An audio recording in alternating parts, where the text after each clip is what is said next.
என்னை வளர்த்து எளிற்றமலை ஊட்டி வைத்த பொன்னை நிகழ்த்த புகழ்கம்பர் அடியாரா அண்ணல் கணேசரின் அருள்கொண்ட நலனுடன் தன்னை வணங்கி எண்ண சிறகடித்து எண்ணற்ற கைவடித்து வண்ண தமிழுக்கே வடிவிலகை கூட்டி வைத்த கண்ணதாச கவியரசின் காரணியில் தலைவித்து என்படியை தொடர்வேன். இனி இந்த நிகழ்ச்சிக்கு எங்களை எல்லாம் 1965ஆம் ஆண்டிலிருந்து மாணவனாக இருந்த காலத்திலிருந்து பார்வையாளராக,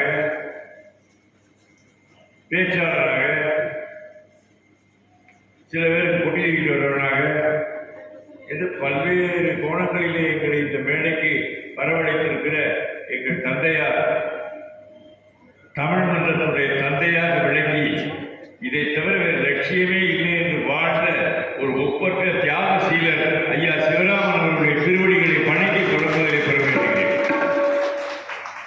பெரிய கோபக்காரர், அவர் மாதிரி ஒரு கோபக்காரர் நான் பார்த்ததே இல்லை. அவ்வளவு கோபப்படுவார். அதே நேரத்தில் அது லட்சிய கோபம். கபராமணத்தில் இலக்கவனுக்கு கோபம் வந்துச்சோ அது மாதிரி இலக்கவன் வந்து லட்சியவாதி, அவனுக்கு கோபம் வரும். கம்பன் அடிப்படை சாக்கடைகளுக்கு கோபம் வரும், லட்சியவாதி. அதுக்காக கோபம் வராதனால லட்சியவாதி இல்லைன்னு லட்சியவாதிகளுக்கு டக்குனு கோபம் வரும், அப்புறம் அடைக்குவாங்க. காரியம் அடிக்கிறவங்களுக்கு கோபமே வராது. அது நல்ல அறிவாற்றல் வேணும். அது வந்து நல்ல கோபக்காரர், நல்ல லட்சியவாதி, பிரமாதம் நடத்தினார். எங்களையெல்லாம் இன்றைக்கு எங்கள் ஊருக்கு ஒரு வழிகாட்டினா தமிழ் பண்ணுறோம். சிறுவையில் நாங்கள் வச்சுருக்கோமே தமிழ் பண்ணுறோம். 63 வருஷமாக நடத்துகிறோம். நம்ம திட்டாணி எவ்வளோ வந்தாங்க 64 வருஷம் நடத்துகிறோம். இந்த வருஷம் 64 வருஷம். இங்கே இருந்தே திரி எடுத்துகிட்டு போய் அங்கே ஏற்றணும். அது நல்லா நடந்துக்கிட்டு இருக்கு. கம்பன் கழகத்தை கூட நான் ஐயா சாகனேஜ் இருக்கும் வழிகாட்டி தர மாட்டேன். தமிழ் பண்ணுறது தான் வழிகாட்டி. அந்த மாதிரி வழிகாட்டியாக இருந்து எங்களுக்கு அதனால் போன வருஷம் அவருடைய படமெல்லாம் திறந்து அவருக்கு விருதுலாம் கொடுத்தோம். இதுக்கு அதை வந்து செயலாளர் நம்முடைய அருமை தகவல் காங்கிரஸ் தலைவர் நம்முடைய பள்ளியப்பர்கள் வந்து வாங்கிக்கிறாங்க. எதுக்காக சொல்றேன்னா, சில பழைய இதிலே சொல்லணும். பழசே பேசுனாங்க அப்படின்னா அதுக்காக கல்யாணம் பண்ணிட்டா பழசை விட்டுட்டா போயிடும். பழசையும் பேசணும். பழசை மறந்துடுறாங்க. யார் பழசை மறந்தாலும் அவன் வாழ்க்கையில் முன்னேற முடியாது.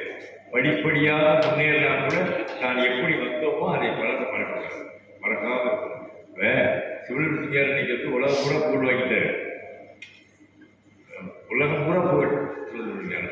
அவர் ஏன் நான் கூட்டி உடனே சொல்லணும் சொல்ல வேண்டிய அவசியம் இல்லை. ஆனால் அவருடைய இதயத்தில் இருக்கிற நன்றி உணர்ச்சி சொல்ல வைக்கிறது. அது வேணும். நான் ஏன் கம்பன் அடிப்படை சாக்கடை எதுவும் கண்ணதாசன் இறந்து போயிட்டாங்க. அவங்களுக்கு வணக்கம் சொல்லணுங்கிற அவசியம் இல்லை. வைரமுத்துக்கு வணக்கம்னா 2 நிகழ்ச்சியாக தருவார். அவர் 2 நிகழ்ச்சியாக தருவாரு. ஏன் வைரமுத்துக்கு சொல்லாமல் வீருக்கு சொன்னேன்? நன்றி உணர்ச்சி.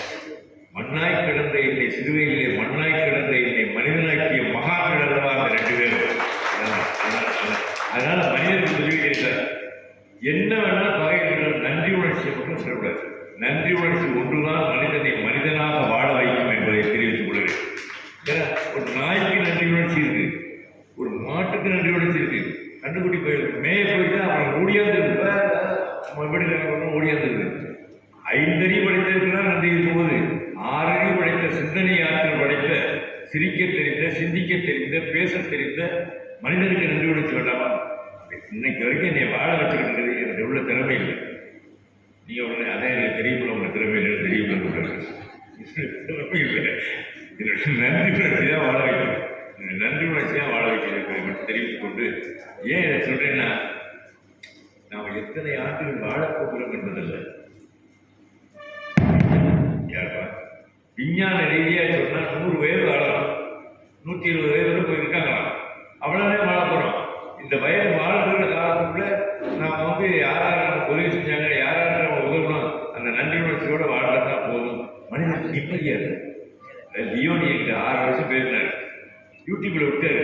6 மணி எனக்கு அப்படி இப்படின்னு அது மாதிரி வாசி, அது மாதிரி ஞானம் சொல்லணும். ஆளாள் சொல்ல ஆரம்பிச்சார். அன்னைக்கு பாரதிவாசன் சொல்றாங்க, ஐயா நாகப்பனையா பேச கேட்டு நானே பேச பழகினேன். எனக்கு அதிர்ச்சி. அவங்க எப்பனே காரைக்குடி கப்பல் அப்படின்னு அவங்க மாணவியாருக்கு வந்தாங்க. அதை நினைச்சு சொல்றாங்க. ஓகேங்களா, என்னை சொல்லணுங்கிறக்காக யாரையும் சொல்லணும். சிவன் சிங்கார யாரை பார்த்து நமக்கு ஒரு நன்மை வரும்னா அதை சொல்லணும் 10 பேர்த்து. இப்போ என்னை வந்து உயிரை காப்பாற்றினவர் யாருன்னா, எங்கள் ஊர் பொன்னணியம்மனுக்கு அப்புறம் நாச்சியார் டாக்டர், மதுரை டாக்டர் சுப்பிரமணியன் அதை நான் 1000 பேருக்கு தெரிவிச்சிருக்கேன். நான் டாக்டர் சுப்பிரமணியன் காப்பாற்றுறேன். எதுக்காக சொல்றேன்? அதனால உங்க எல்லாரும் மனிதர்களோட சொல்றேன், நன்றி உணர்ச்சியோட வாழ்வோம். இந்த தமிழ் மன்றத்தை கீழச்சேப்பட்டியிலே இந்த பகுதியில் உள்ள மக்கள், பேச்சாளர்கள், எழுத்தாளர்கள், சிந்தனையாளர்கள், சட்டப்பேரவை உறுப்பினர்கள், அமைச்சர்கள் அத்தனை பேரும் மறக்க முடியாத ஒரு மாமன்றம், தமிழ் சேவை செய்த ஒரு மாமன்றம் இருக்கிறது தான் தமிழ். அதனால தமிழ் மன்றத்துடைய செயலாளர்கள் அத்தனை பேருக்கும் நன்றி தெரிவித்துக் கொண்டு, ஏன்னா நேரம் எப்பவுமே பழனிசாருக்கு ஒரு நெருக்கடி நிலைன்னா அவருக்கு ரொம்ப பிடிக்கும். பொதுவாக காங்கிரஸ்காரருக்கே ரொம்ப பிடிக்கும் வச்சுங்க. அந்த நெருக்கடி நிலையை எனக்கு தர்றதுன்னா அவனுக்கு அவ்வளவு சந்தோஷம். முன்னாடி ஒரு நிகழ்ச்சி, பின்னாடி ஒரு நிகழ்ச்சி, நெருக்கடியில் பார்த்தா நல்லவேளை இன்னைக்கு ஊட்டத்தை காணும், இல்லாட்டி பிள்ளைய பின்னாடி சத்தம் போட ஆரம்பிச்சிடும். இன்னைக்கு பிள்ளைய ஊட்டத்தை காணும், அதனால பெற்றோர் ஊட்டத்தையும் காணும். நிம்மதியாக சார் எத்தனாயிரம் பேர் இருக்கேன்னு நான் எதிர்பார்க்கவில்லை. எத்தனை பேர் நன்றாக கேட்கக்கூடியவர்கள் இருக்கிறீர்கள் என்பதுதான் முக்கியம். அப்படி வளர்த்துட்டார். அதனால் சைக்கிளில் போனால் சைக்கிளில் தமிழ் மன்ற நிகழ்ச்சி பார்த்த கலைஞர் பேச்சு கேட்டேன், தத்துவமேதை டி.கே. சீனிவாசன் பேச்சுக்கு வந்தேன், நாவலர் நெடுஞ்செழியன் பேச்சுக்கு வந்தேன். இங்கே கேட்டு போனேன் சார், மாணவனாக இருக்கும்போது சைக்கிளில் ஐயா எம்எல்ஏ அவர்கள் சுப்பிரமணியா சொன்னது மாதிரி நான் சைக்கிளில் போகிறவன்ட்டு வருவேன். இங்கே பார்க்குறேன், ராமலியோட தங்கி சாப்பிட்டு போவேன். அதுக்கப்புறம் தமிழ் மன்றத்திலே பேச்சாளர் வளர்ந்தேன். அதனால் தமிழ் மன்றம் வளர்த்திருக்கிற வளர்ச்சி இருக்கிறதே மிகப்பெரிய வளர்ச்சி. குழந்தைகளை வளர்த்திருக்கிறார்கள், கலை நிகழ்ச்சி வழியாக குழந்தைகளை வளர்த்திருக்கிறார்கள், பேச சொல்வதன் மூலமாக. அவங்க தான் இப்போ பெரிய ஆட்களாக குழந்தைகளை வளர்த்து அவங்க பெரிய ஆட்கள்.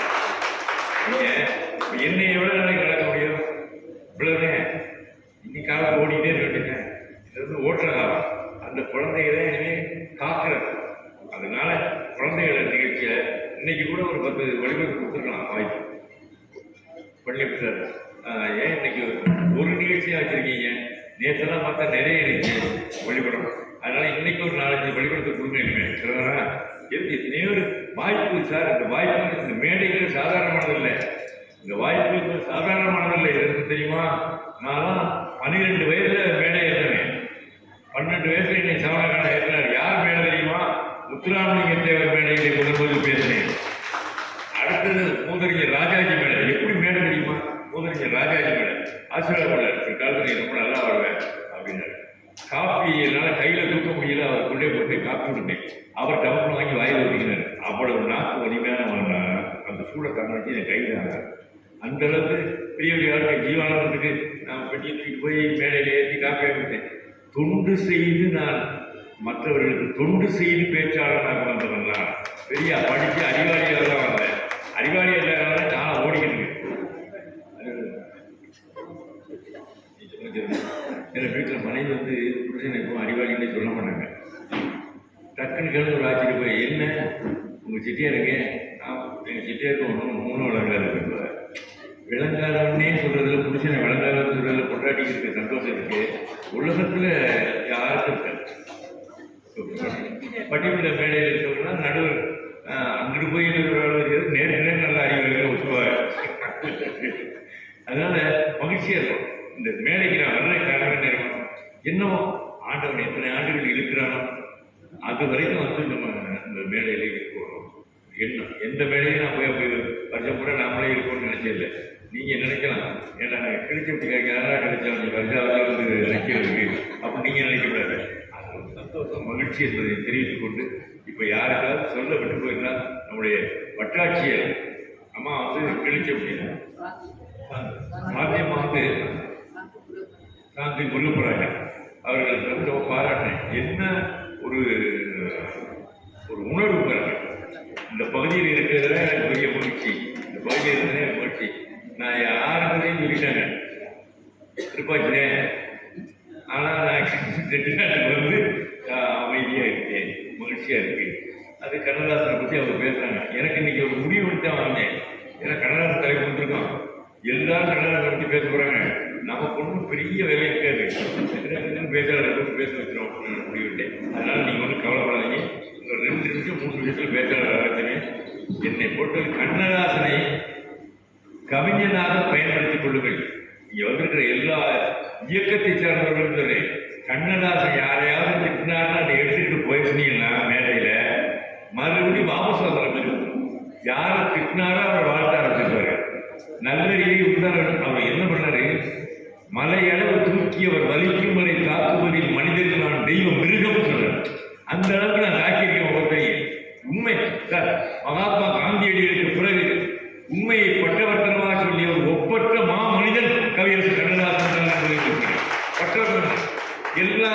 குறைகளையும் சொன்னாரு. யாரா சொல்லுவாங்க?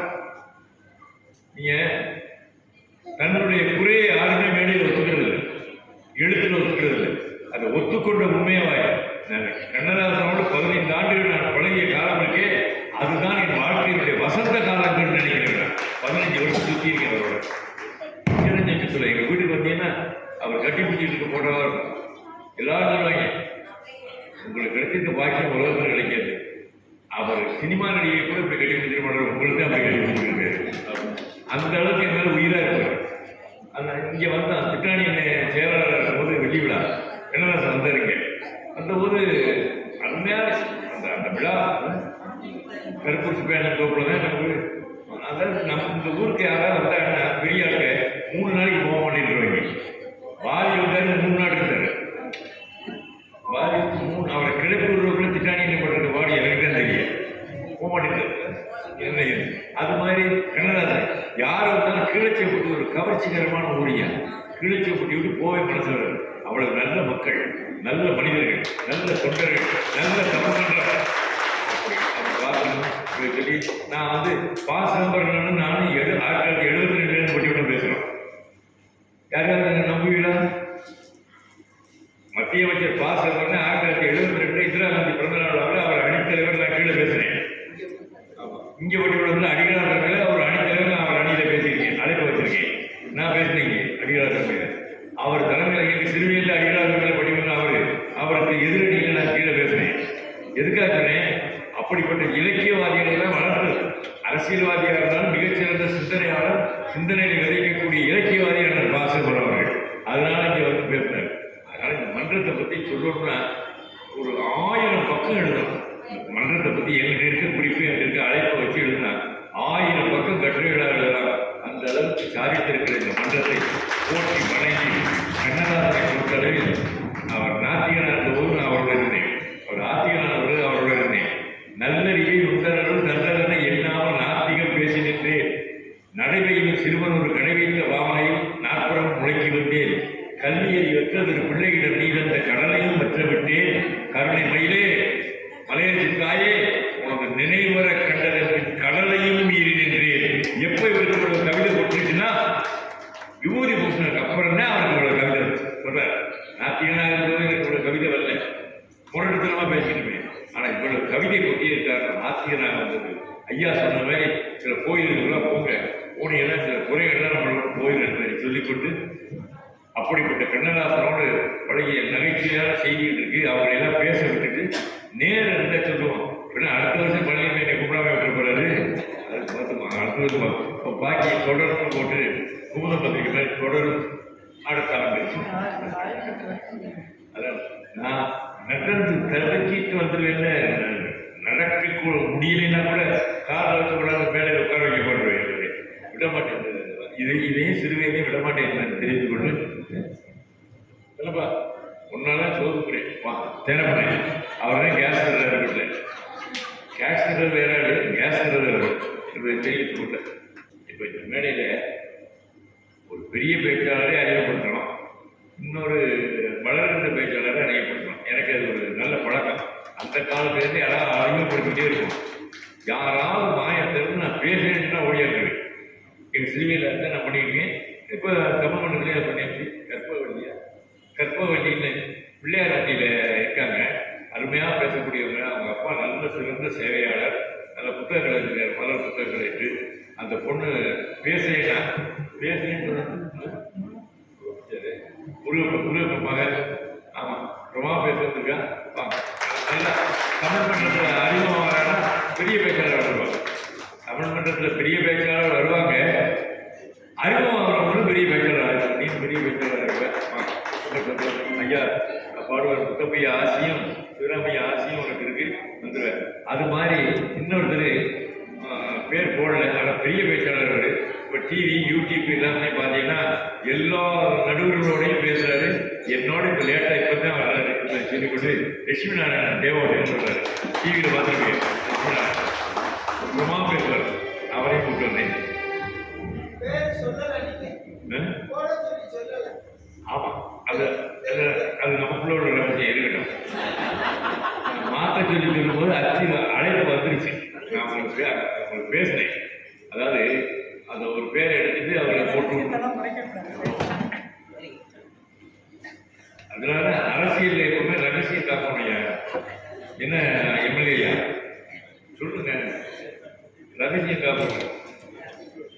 ஆமா என்பதை சொல்லி ஒரே ஒரு பாட்டு இந்த உலகத்துக்கு சொன்னார். அது தத்துவத்தில் வச்சுக்கலாம் சரி, காதல் வச்சுக்கலாம் சரி.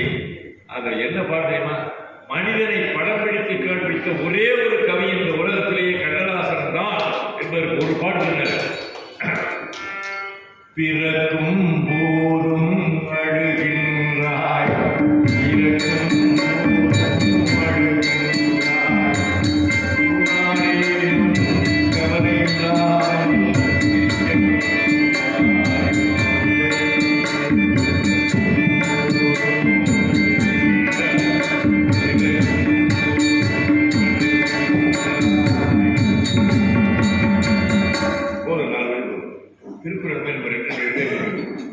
ரொம்ப பாடிக்கணும்னு வச்சுங்களே, தாங்க முடிகின்ற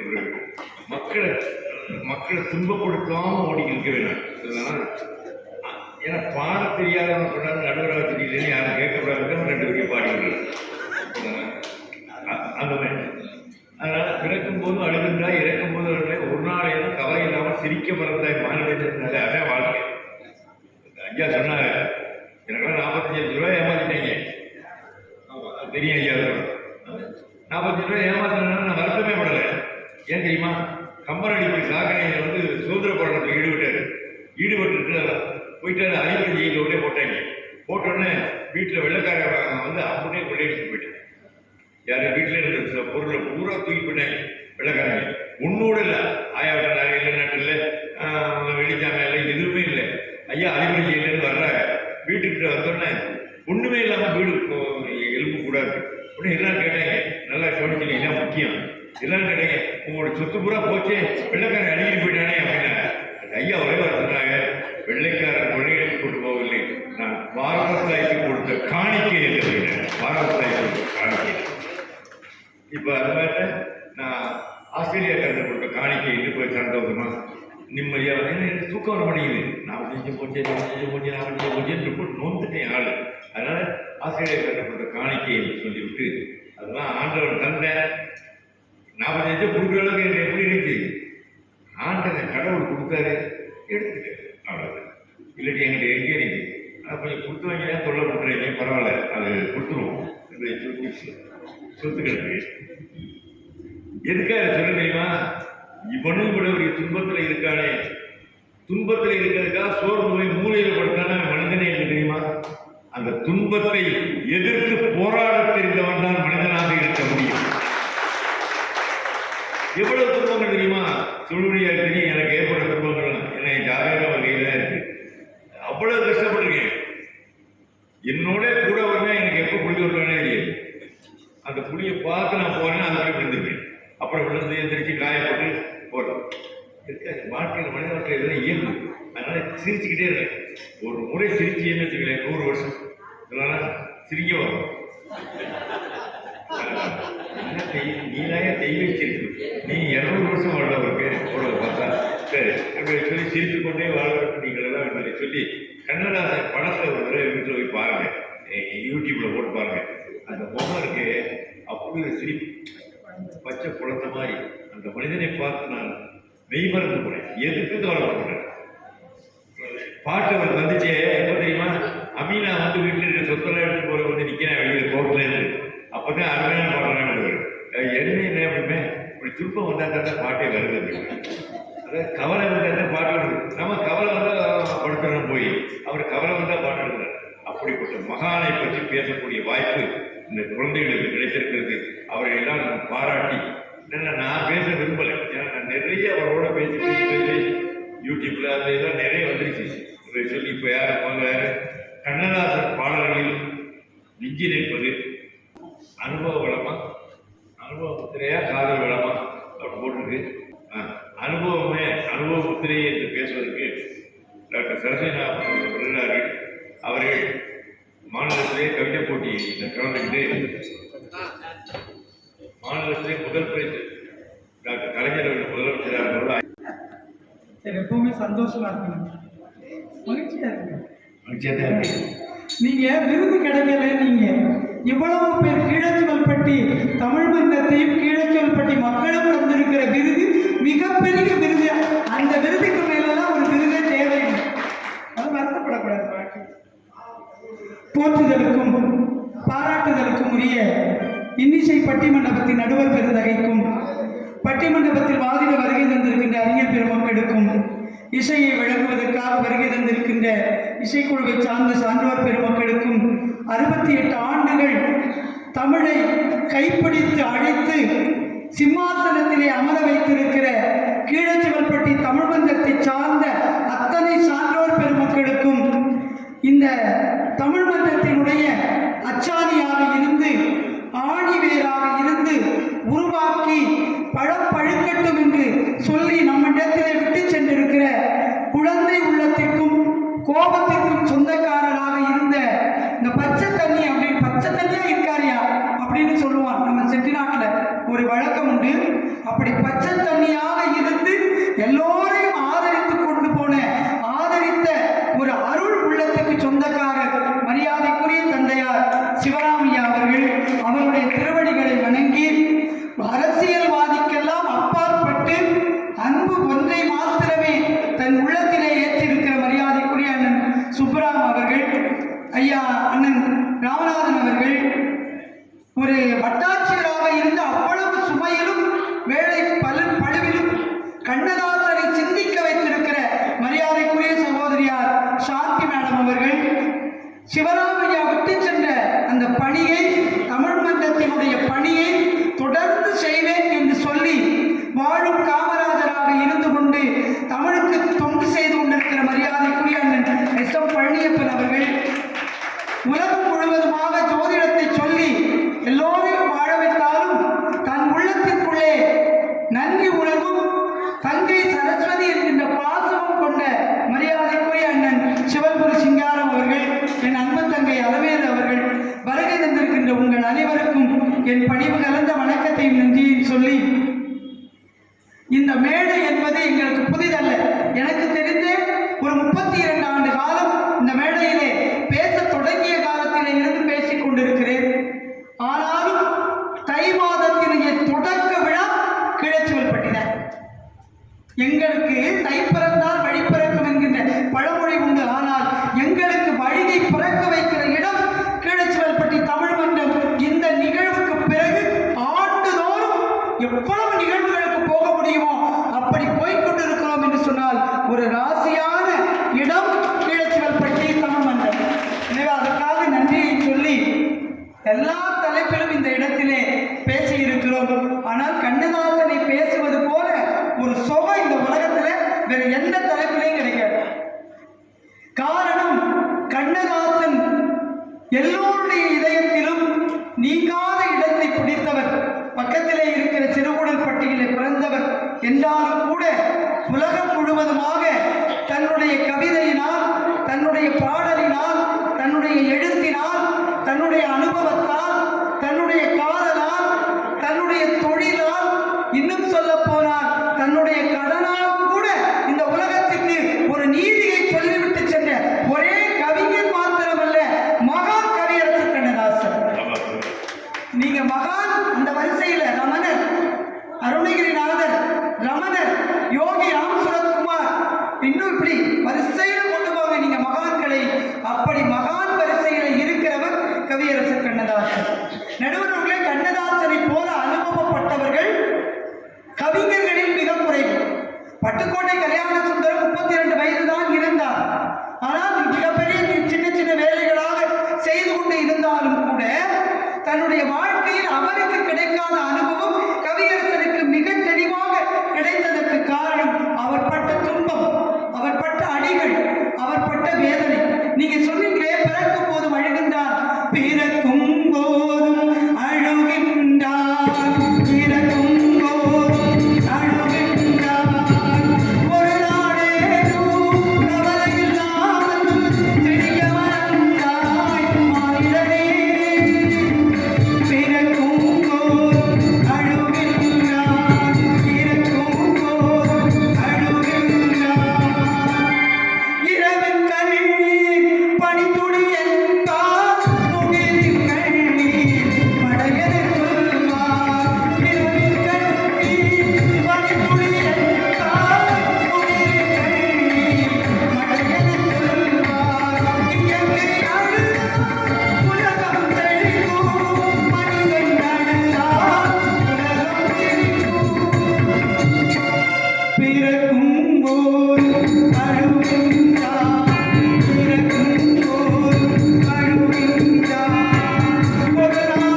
அழுதால் இயற்கை சிரிக்கும் என்று சொன்னார். இந்த வாழ்க்கையில மனிதன் அழுது கொண்டிருக்கிறானே, இந்த அழுகை எங்கிருந்து வந்தது தெரியுமா? கண்ணதாசன் சொல்றாரு, சீசரை பெற்றதாயும் சிறப்புற பெற்றாள், நாசரை பெற்றதாயும் நலம் பெற பெற்றாள், காமராஜரை பெற்றதாயும் நாட்டிற்கே பெற்றாள், என்னை ஆசையாய் இருந்ததாயோ அழுவதற்கென்றே பெற்றாள் என்று அழுது அழுது ஓய்ந்து போன கண்ணதாசன் சொன்னார்.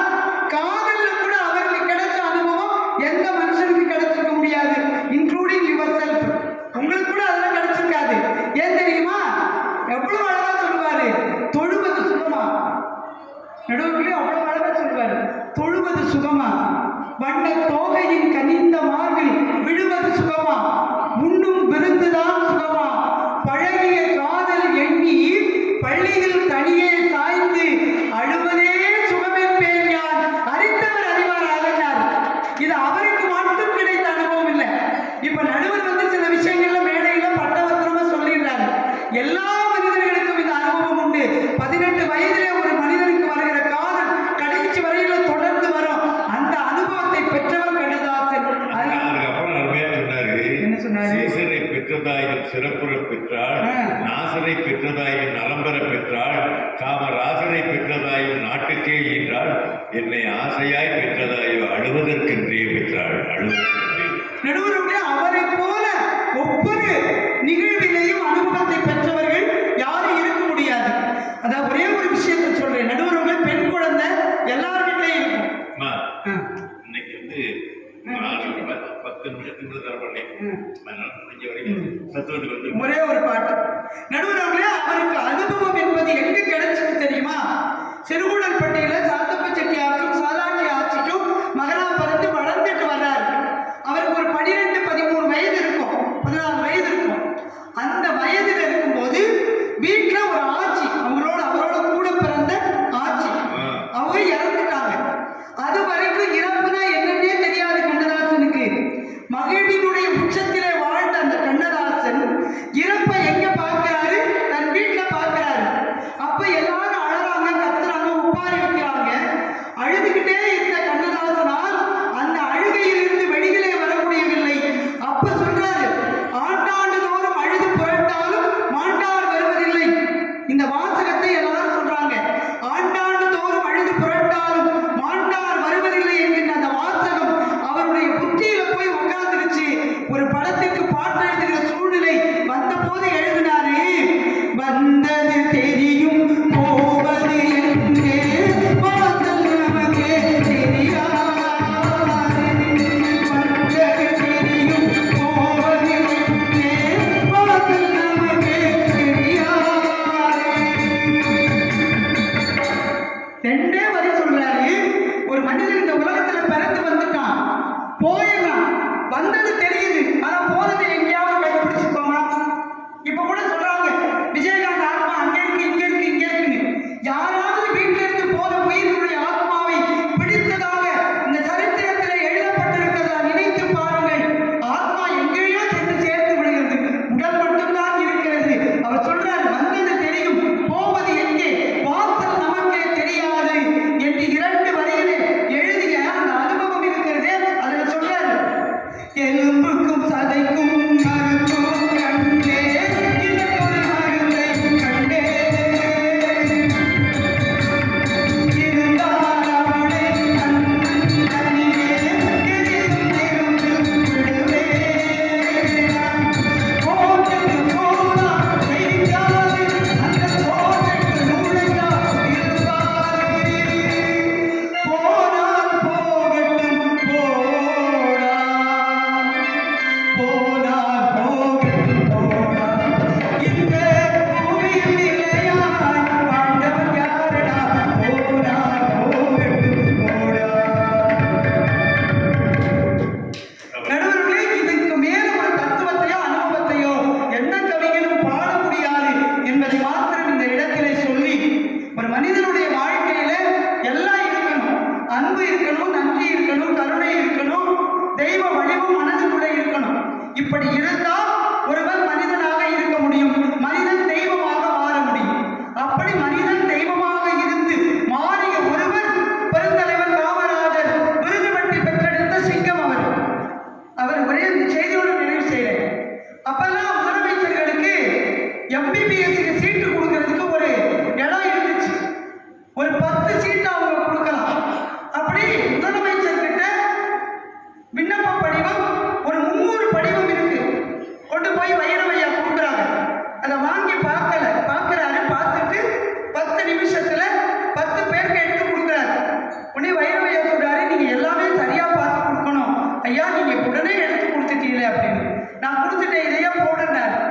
திருப்பி அவர் சொன்னாரு, நீங்க பார்த்து எடுத்து கொடுங்க, 300 அப்ளிகேஷன் இருக்கு அப்படின்னு. அப்ப சொன்னாரு பெருந்தலைவர் காமராஜர், மனிதனாக வந்த தெய்வம் சொன்னது, இதிலே யாரெல்லாம் கை நாட்டு வைத்திருக்கிறார்களோ அந்த கை நாட்டு வந்தவர்களுடைய பிள்ளைகளுக்கு தான் மருத்துவ சீட்டுக்கு கொடுத்திருக்கிறேன் கொடு என்று சொன்னார். நடுவர் அவர்களே, படித்தவர்கள் வீட்டிலே இருந்து குடும்பத்திலே இருந்து ஒருவர் வெளியே வருவது என்பது சாதாரணம். ஆனால் படிக்காத கை நாட்டுகளாக இருக்கிற தந்தையருடைய பிள்ளைகள் மருத்துவர்களாக வர வேண்டும் என்று ஒரு மனித தெய்வம் முடிவு செய்தது. அதுதான் வாழ்க்கையில் மனிதன் தெய்வமாக இருந்தது. அது சொல்றாரு, ஆறு மனமே யாரு அந்த ஆண்டவன் கட்டளை யாரு, ஆறு மனமே யாரு அந்த ஆண்டவன் கட்டளை யாரு, கேட்டு மனிதன் வாழ்வது தெய்வத்தின் கட்டளை யாரு, தெய்வத்தின் கட்டளை யாரு, ஒன்றே சொன்னால் ஒன்றே தெய்வம், உள்ளத்தில் உள்ளது அமைதி, துன்பத்தில் இன்பம் துன்பத்தில் துன்பம், இறைவன் கருப்பெரியது, சொல்லுக்கு செய்கை பொன்னாலும் வரும் இன்பத்தில் துன்பம் பட்டாலும், சொல்லுக்கு செய்கை பொன்னாலும் வரும் இன்பத்தில் துன்பம் பட்டாலும், இந்த நான்கு கட்டளைகளுக்கு வரும் எல்லா நன்மையும் உண்டாகும், எல்லா நன்மையும் உண்டாகும். ஆறு மனமே ஆறு இந்த ஆண்டவன் கட்டளை யாரு, ஆறு மனமே ஆறு இந்த ஆண்டவன் கட்டளை யாரு. கடைசி 2 வரி சொல்வாரு, அன்பு நன்றி கருணை கொண்டவர் மனித வடிவில் தெய்வம் என்று சொன்னாரே, அப்படி மனித வடிவில் தெய்வமாக பார்த்த ஒருவர் தான் பெருந்தலைவர் காமராஜர் என்கின்ற அனுபவம் அவருக்கு கிடைத்ததால் தான் இப்படியெல்லாம் அவரால் பாட முடிந்தது என்பதை சொல்லி, எத்தனையோ பாடல்கள் அவருடைய அனுபவ பாடல்கள் இருக்கிறது என்றால் ஒரு சில பாடல்களை மாத்திரம் சொல்லுவதற்குரிய வாய்ப்பு இன்னைக்கு கிடைத்திருக்கிறது. அதைவிட மிக மகிழ்வான ஒன்று, கண்ணதாசனை இந்த இடத்திலே நினைக்கக்கூடிய வாய்ப்பு இன்னைக்கு கிடைத்திருக்கிறது என்றால் அவருடைய ஆத்மா எல்லோரையும் வாழ வைக்கும் என்பதால் அவரையும் இந்த நேரத்திலே வணங்கி நல்ல வாய்ப்புக்கு நன்றி கூறி விடைபெறுகிறேன். நன்றி, வணக்கம். இந்த இன்னிசை பட்டிமன்றம் இல்லையா, குறைந்தபட்சம் 3 மணி நேரம் நடந்தது. குறைந்தபட்சம் நாங்கள் சில இடங்களில் போனோம்னா 4 மணி நேரம் நடந்தது. பாடம் 40 நிமிடம் 30 நிமிடம் பாட விட்டுருவேன். ஏன் பாட விட்டேன்னா எனக்கு ரெஸ்ட் வேணும். அதனால அதுக்கு பாடம் பாடிக்கிட்டு நான் பெரும்பாலும் வேலை செய்தேன். வீட்லேயுமே வேலை, வேலைக்குமே வேலை, ஜாதகப்பட்டு அவ்வளோதான். ஏன்னா நல்லா பாட முடியும் அப்படின்ட்டாரு. இது கொஞ்சம் சுமாராக பாடக்கூடிய ஆளுன்னு சொன்னால் என்னை சொல்லலாம். பாடக்கூடிய சுமாராக ஆள் அவ்வளோதான். நான் கொஞ்சம் இடையில பாடி இவங்களோட சேர்த்து பயிற்சி பெற்றுருக்கேன். இப்போ அதனால் நான் இன்னிசை பட்டிமன்றம் வேண்டாம்னு சொல்லுவேன். அந்த ஊராட்சியோட இன்னிசை பட்டிமன்றம் நீ இல்லைன்னா நல்லா இருப்பா. ஏன் நடுவர் பாடி கொள்ளாம நீ பாடாமல் இருக்கிறீங்க. அதனால சந்தோஷமா இருங்க. நான் குறிப்பிட்ட நேரத்தில் முடிக்கிறதுக்கு எவ்வளோ கரெக்டாக கொண்டு வரும் பார்த்தீங்கன்னா. அதனால அடுத்தது இவருடைய கருத்துக்களை மறுத்து, சரசனுடைய கருத்துக்களை மறுத்து பேசுவதற்கு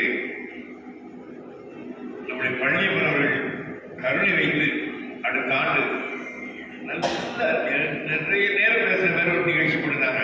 நிறைய நல்லா படிப்பேன். சரினா எனக்கு ஆசைனே நல்லா பேசணும் வருஷாவது அவர் என்ன பண்ணணும், எல்லாரும் வாய்ப்பு எல்லாரும் வாய்ப்பு போகணும். நாம் மட்டும் வந்து போகக்கூடாது. அவர் நாம் அவருக்கு போயிடுவோம். அவர் வருஷம் கூட வீதியிலே போகணும். கேட்பாடு பரவாயில்ல வாங்க. இந்த இலக்கிய விழா நடத்துல பெரிய கஷ்டம் சார். எனக்கு எங்கள் ஊரில் 63 வருஷமா நடத்துறேன். என்ன கஷ்டப்படுவது தெரியுமா? 9:45 மணி அடிக்க வைப்பாங்க. சாமி தூக்கணும். அப்போ ஒருத்தர் போய் வேணுமே நம்ம பிடிக்காத 9:30 மணி அடிப்பேன். என்னடாமே இல்லை, ஒரு 9:30 அடிக்க சொன்னேன். சட்டத்தை மீறாதீங்களா 10 மணிக்கு தான் அமைப்பேன். அது மாதிரி இப்போ நம்முடைய ஜெயச்சந்திரா அவர்கள் என்னன்னே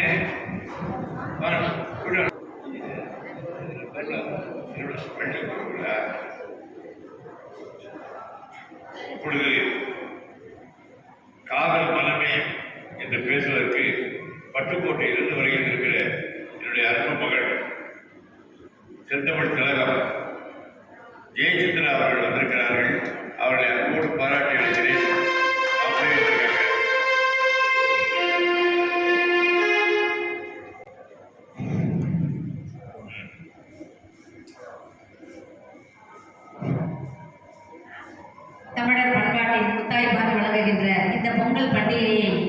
சீரோடும் சிறப்போடும் 68 ஆண்டுகளாக நடத்தி கொண்டிருக்கின்ற இந்த பெரிய தேரினை இழுத்துச் சென்ற சிவராமையாவின் பாதையில் அந்த பணி இடர்படாமல் இழுத்துச் செல்கின்ற ஆன்றோர்களையும் சான்றோர்களையும் பெருந்தகையாளர்களையும் சிவபுரி ஐயா அவர்களையும் வணங்கி எங்களை பட்டிமன்ற உலகில் அறிமுகப்படுத்தி இன்றைக்கு தமிழகத்தில் அல்ல உலகம் முழுவதும் பேசிக்கொண்டு வருகின்ற பல பட்டிமன்ற பேச்சாளர்களுக்கெல்லாம் நடுவராய், தலைவராய், தந்தையாய், வழிகாட்டியாய் எங்களை வளர்த்தெடுத்து ஒரே குடும்பமாய் நடத்தி வருகின்ற என் பெருமதிப்பிற்கும் பாசத்திற்கும் உரிய நடுவர் அவர்களே, என் கவலையெல்லாம் போக்கிட்டே அந்த கவலையிலே மூழ்கி கிடந்தேன். இந்த மாதிரி 4 பாராட்டுன்னா வந்துருக்கேன். யாருமே சொன்னோம்னா கேட்க மாட்டாங்க. அப்படி ஒரு தலைப்பு, அந்த தத்துவம், அனுபவம் எல்லாம் கதை கதையா சொன்னாலும் காதுல வாங்குவாங்களே தவிர காலத்துக்கு கை நடியே கொண்டுட்டு போக மாட்டாங்க, வாழ்க்கையில பயன்படுத்த மாட்டாங்க. அப்படி ஒரு டாபிக் தான் அந்த அறிவுரை கேஸ் எல்லாம். ஆனா இந்த காதல் அப்படி கிடையாது. வாழ்க்கை பூரா பாடமா எடுத்துக்கிடுவாங்க, பண்போட தன்னை பாதுகாத்துக்குவாங்க. அப்படிப்பட்ட தலைப்பு தான் எங்க தலைப்பு. சிங்கம் நான் வந்ததுலேருந்து வந்து 2 பக்கம் திரும்பியே பார்க்கறேன். நமக்கு பிடிக்காது, பிடிக்கும். எனக்கு தெரியும்யா. கண்ணதாசன் ராமதாசன் பேர் வச்சிருந்திருக்கலாம், ஏதோ ஒரு மாமலதாசன் பேர் வச்சிருக்கலாம். அவர் எப்படி வச்சாரு? அப்படி பெண்களோட குழுமி இருக்கக்கூடிய கண்ணனுக்கு தான் நான் தாசன்னாரு. அந்த தாசனை நெஞ்சில சுமக்கிற உங்களை பத்தி எனக்கு தெரியாதா? நிலவை போலே பல பலங்குது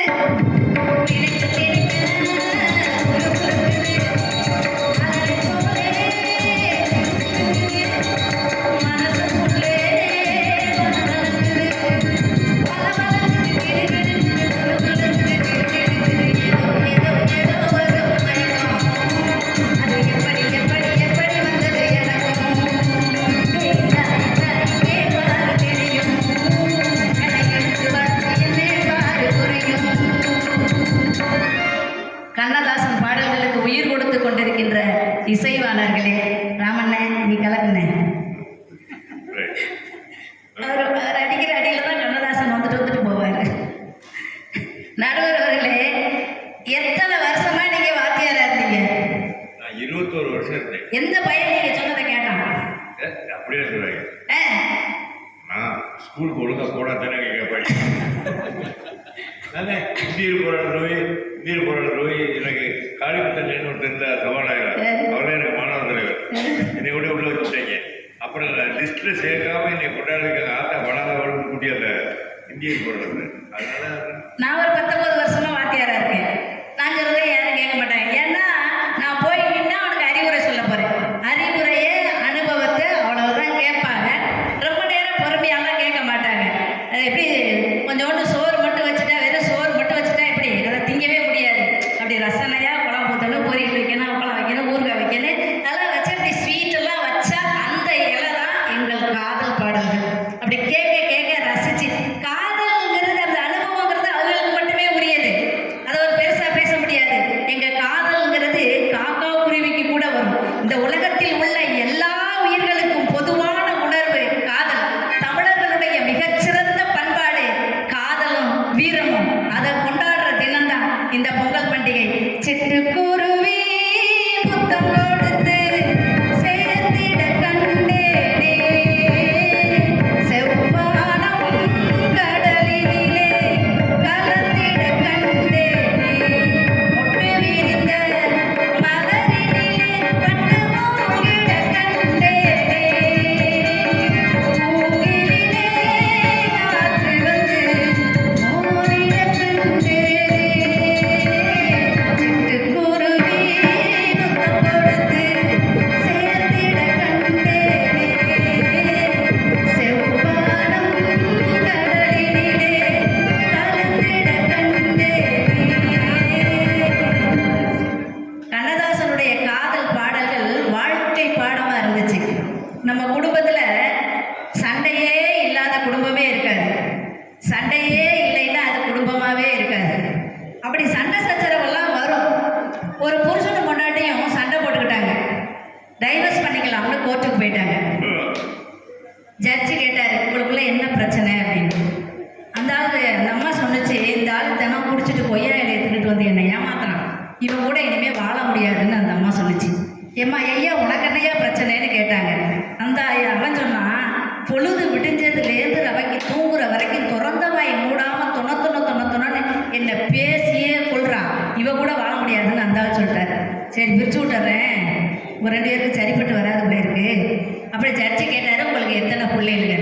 3 பிள்ளைங்கன்னாங்க. 3 பிள்ளைகளா? இப்போ டைவர்ஸ் பண்ணிக்கிட்டா பிள்ளைகளை எப்படி பிரிச்சுக்கிடுவீங்கன்னு ஜட்ஜி கேட்டார். புருஷன் முன்னாடி அப்படி போய் ஓரமாக உட்காந்து செத்த நேரம் பேசிக்கிட்டு இருந்துட்டு வந்து ஜட்ஜிக்கிட்ட சொன்னாங்க, நாங்கள் போயிட்டு 10 மாதம் கழிச்சு வரோம். அதே தான். அதெல்லாம் எப்படி சிரிக்கிறாரு பார்த்தீங்களா? போனால் 10 மாதத்துல இன்னொரு புள்ள பிறக்கும், கூட்டி அந்த ஆளுக்கு 2 பிரிச்சுக்கலாம்னு போனாங்க. போன இடத்துல பிள்ளையும் பிறந்துருச்சு, 2 பிள்ளையா பிறந்துருச்சு. மறுபடியும் கோர்ட்டு வாசல் வரைக்கும் வந்துட்டு அந்த ஆள் சொன்னான், அடியே இப்போ போய் ஜட்ஜிகிட்ட கேட்டோம்னா பிள்ளைகளை எப்படி பிரிப்பியான்னு கேட்பாரு.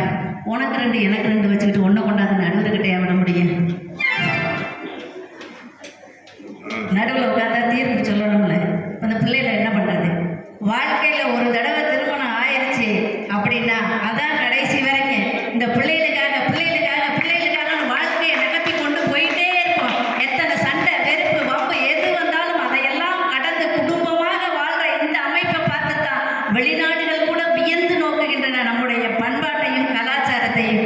நேற்று வரை நடந்ததெல்லாம் போகட்டும் கண்ணா, நேற்று வரை நடந்ததெல்லாம் போகட்டும் கண்ணா, இந்நிலத்தில் கோபமின்றி வாழ சொல்லட்டா, அவரில்லாமல் எனக்கு வேறு யாரடா கண்ணா, அவரில்லாமல் எனக்கு வேறு யாரடா கண்ணா, நான் அடைக்கலமாய் வந்தவர்தான் ஊரடா கண்ணா, அந்த கலை மறந்து விட்டால் கேளடா கண்ணா, அவள் படித்து வைத்த ஓவியத்தை பாரடா கண்ணா, குடும்பங்களை போதுமென்று கூறடா கண்ணா, குடும்பங்களை போதுமென்று கூறடா கண்ணா, அது கூட எந்த கதைகள் வேறு ஏனடா கண்ணா.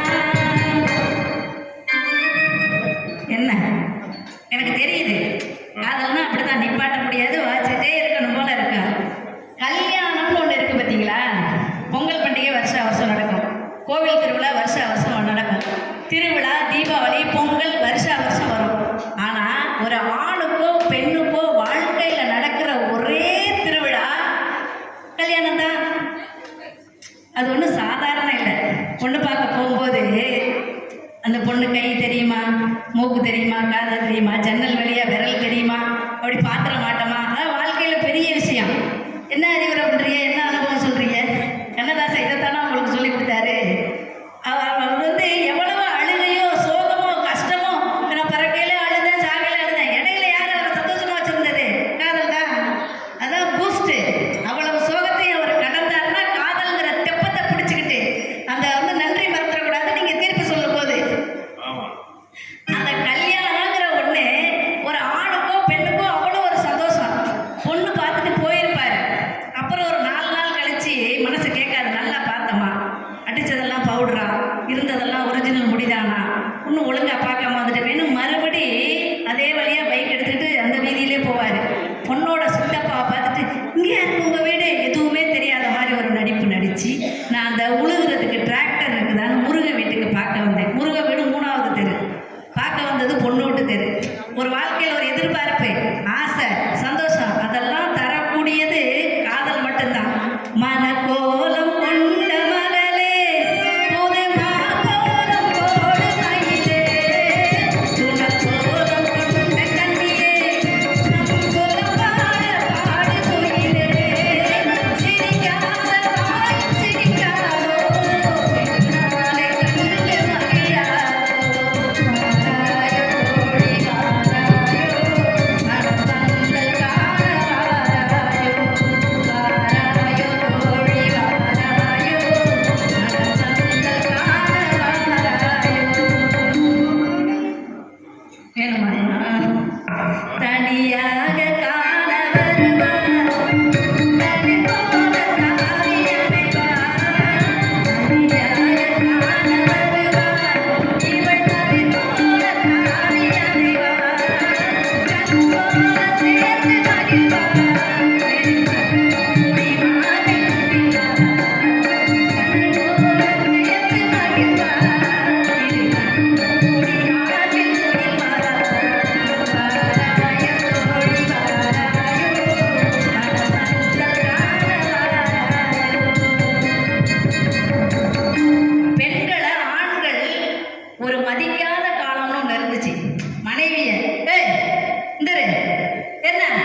எந்த சினிமா பாடுற ஆசிரியர் எழுதின பாட்டு வரலாறு படிக்கல.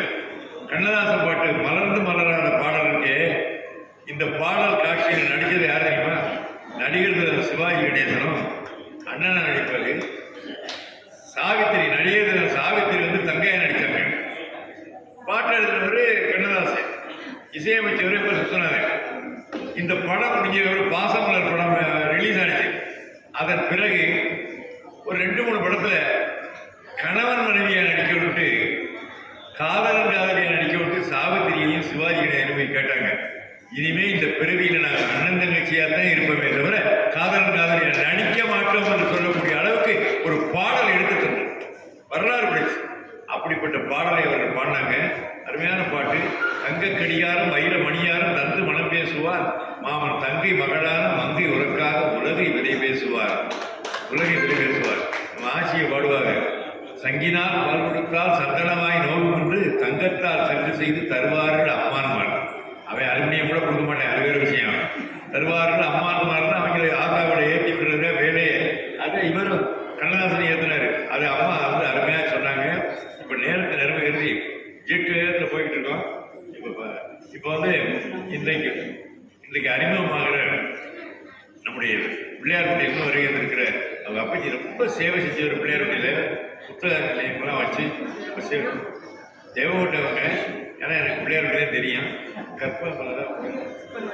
கற்பகவள்ளி அவர்கள் இப்பொழுது முதலில் அறிமுகமாகிறார்கள். அதன் பிறகு ஐயாவுடைய ஆசையால் வளர்வார்கள்.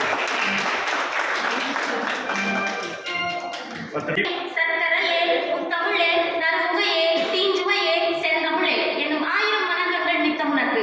தமிழ் தாயின் பாதத்தை வணங்கி இன்று இந்த மேடையில் எனக்கு பேச வாய்ப்பளித்த அனைவருக்கும் பணிவன்பான வணக்கங்களை தெரிவித்துக் கொள்கிறேன்.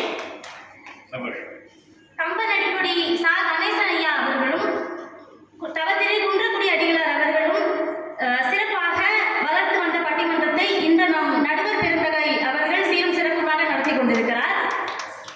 சந்த கவி பாடும் சரஸ்வதி அம்மா அவர்களுக்கும் ஜோதிட கவிஞர் சிவபுரி சிங்காரம் ஐயா அவர்களுக்கும் என்னுடைய பணிவன்பான வணக்கங்களை தெரிவித்துக் கொள்கிறேன்.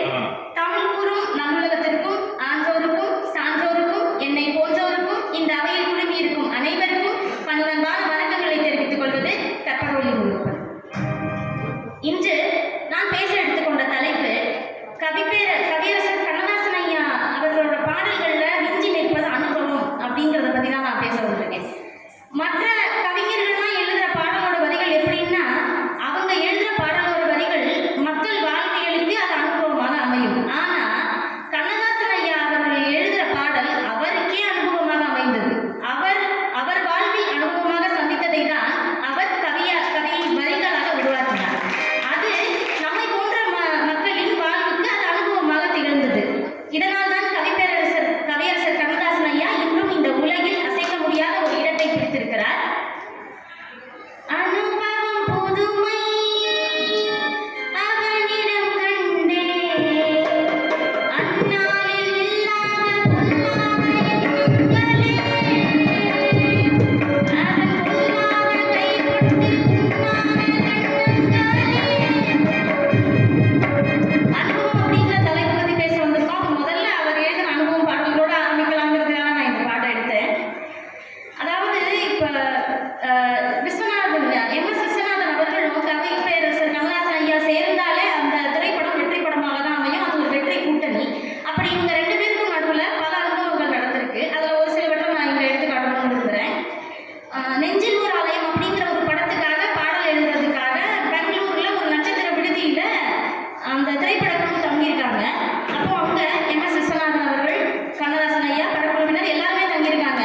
அப்போ எம்.எஸ். விஸ்வநாதன் அவர்கள் அந்த பாடலுக்குரிய மெட்டை அமைச்சிட்டார். ஆனால் பாடல் வரி இல்லை. கண்ணதாசன் ஐயா முதல் நாளும் தூங்கிவிட்டார், 2வது நாளும் தூங்கிவிட்டார். உடனே எம்.எஸ்.வி அவர்களுக்கு கோபம் வந்துருச்சு.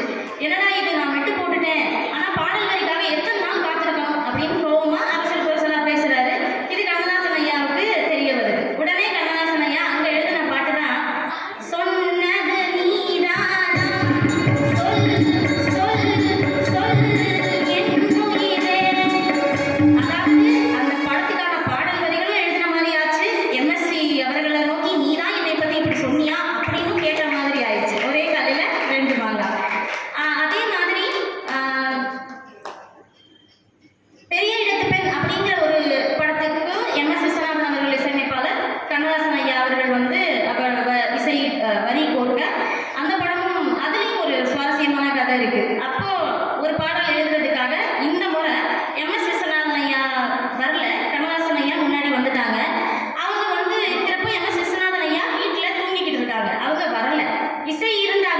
பாடல் வரிகள் எழுத முடியும்.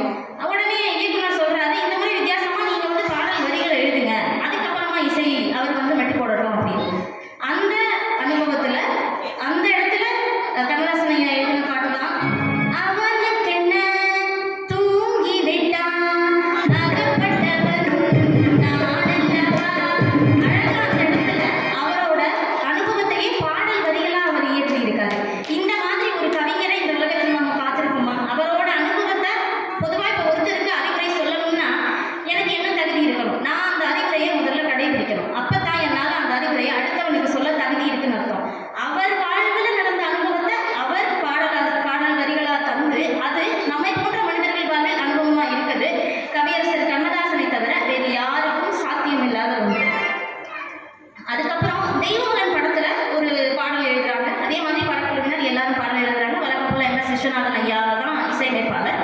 அப்ப அவங்க பாடல் எழுதி முடிச்சிட்டாங்க. எழுதி முடிச்சதுக்கு அப்புறம் அலுவலகத்தில் வேலை பார்க்குற அந்த பையன் வந்து எல்லாருக்கும் தேநீர் கொடுக்குறாரு. அப்ப கண்ணதாசன் ஐயா அந்த பையன் கிட்ட, என்னடா தம்பி பாட்டு கேட்டியா, எப்படி இருக்கு அப்படின்னு. உடனே அந்த பையன் பாட்டு கேட்டேன், ஆனா வந்துட்டு எனக்கு புரியல அப்படிங்கிறாரு. அப்ப முதல்ல கண்ணதாசன் ஐயா எழுதின பாட்டு என்னன்னா, தாமரை உயரம் தண்ணீர் அளவு உள்ளத்து அளவே உலகளவு காவிரி யாரு கரை புரண்டாலும் காக்கைக்கு தேவை மூக்களவு. இதுதான் அவர் முதல்ல எழுதின பல்லவி. இவர்கிட்ட கேட்கிறப்ப அந்த பையன் சொல்றாரு, எனக்கு ஏதோ காக்கை தாமரை அப்படிதான் புரிஞ்சுது, ஆனா அந்த பாடலோட அர்த்தம் எனக்கு புரியல அப்படின்னு சொல்றாரு. உடனே கண்ணதாசன் ஐயா விஸ்வநாதன் அவர்களை கூப்பிட்டு, விசு பாடல் வரிகளை மாத்திடலாம் அப்படிங்கிறாரு. உடனே படக்குழுவினருக்கு அதிர்ச்சி, நல்லா தானே இருக்கு, எங்க எல்லாருக்கும் பிடிச்சிருக்கு, எதுக்கு மாத்தணுங்கிறீங்க அப்படின்னு. உடனே கண்ணதாசன் ஐயா சொல்றாரு, நான் வந்து பண்டிதர்களுக்காக பாட்டு எழுதல, பாமரர்களுக்காக தான் எழுதுறேன். நான் எழுதுற பாட்டு அவனுக்கு தான் புரியணும். அவன் தான் என்னோட பாடலோட ரசிகன். அவனுக்கே புரியலன்னா இந்த வரிகள் இருந்து என்ன பயன் அப்படின்னு சொல்லி அவர் எழுதின பாட்டு தான் கேட்டதும் கொடுப்பவனே கிருஷ்ணா கிருஷ்ணா இதை நாயகனே கிருஷ்ணா கிருஷ்ணா. ஒரு வேலையாளுக்கு புரியல அப்படிங்கிறதுக்காக அவர் எழுதின பாட்டையே திருத்தி அமைத்து மறுபடியும் முதல்ல இருந்து எழுதினவர் கவிஞர் கண்ணதாசன் ஐயா. பண்டிதர்களுக்கு மட்டுமல்ல, பாமரர்களின் பண்டிதர் கண்ணதாசன் ஐயா. அவருக்கு புரியணுங்கிறதுக்காக அந்த பாடலையே மறுபடியும் செய்திருக்காரு. அதே போல எம்.எஸ். விஸ்வநாதனும் ராமமூர்த்தியும் இணைந்து பல படத்துக்கு இசையமைச்சிருக்காங்க. ஒரு கட்டத்துல இவங்க ரெண்டு பேருக்கும் இடையே ஒரு விரிசல் வருது. அப்போ அந்த விரிசலை அதாவது இவங்க ரெண்டு பேரும் இசையமைச்சிட்டு இருக்கிறப்போ எம்.எஸ். விஸ்வநாதனுக்கு ஒரு படத்தை தயாரிக்கணும்னு ஆசை வருது. அப்ப கவிஞர் இயக்குனர் ஸ்ரீதர் அவர்கள் வந்து காதலிக்க நேர்களை படம் எடுத்து முடிச்ச சமயம், சரி ஒரு நகைச்சுவையான படம் எடுக்கலாம் அப்படின்னு சொல்லிட்டு கலைக்கோயில் அப்படின்னு ஒரு படம் எடுக்கலாம்னு சொல்லிட்டு கதை சொல்றாரு. அது எம்.எஸ். விஸ்வநாதனுக்கு ரொம்ப பிடிச்சி போகவே, நான் தயாரிக்கிறேன் இந்த படத்தை அப்படின்னு சொல்றாரு. உடனே ராமமூர்த்தி அவர்கள் சொல்றாரு, வேண்டாம், நமக்கு தெரிஞ்ச தொழிலை மட்டும் நம்ம செய்வோம், புதுசான ஒரு தொழிலை இறங்க வேணாம் அப்படின்னு சொல்றாரு. அப்போ வந்துட்டு இவர் கேட்காம எனக்கு கதை பிடிச்சிருக்கு அப்படின்னு அந்த படத்தை தயாரிக்கிறார் விஸ்வநாதன் அவர்கள். படம் படுதோல்வி அடைந்து பல லட்சம் நஷ்டமாகுது.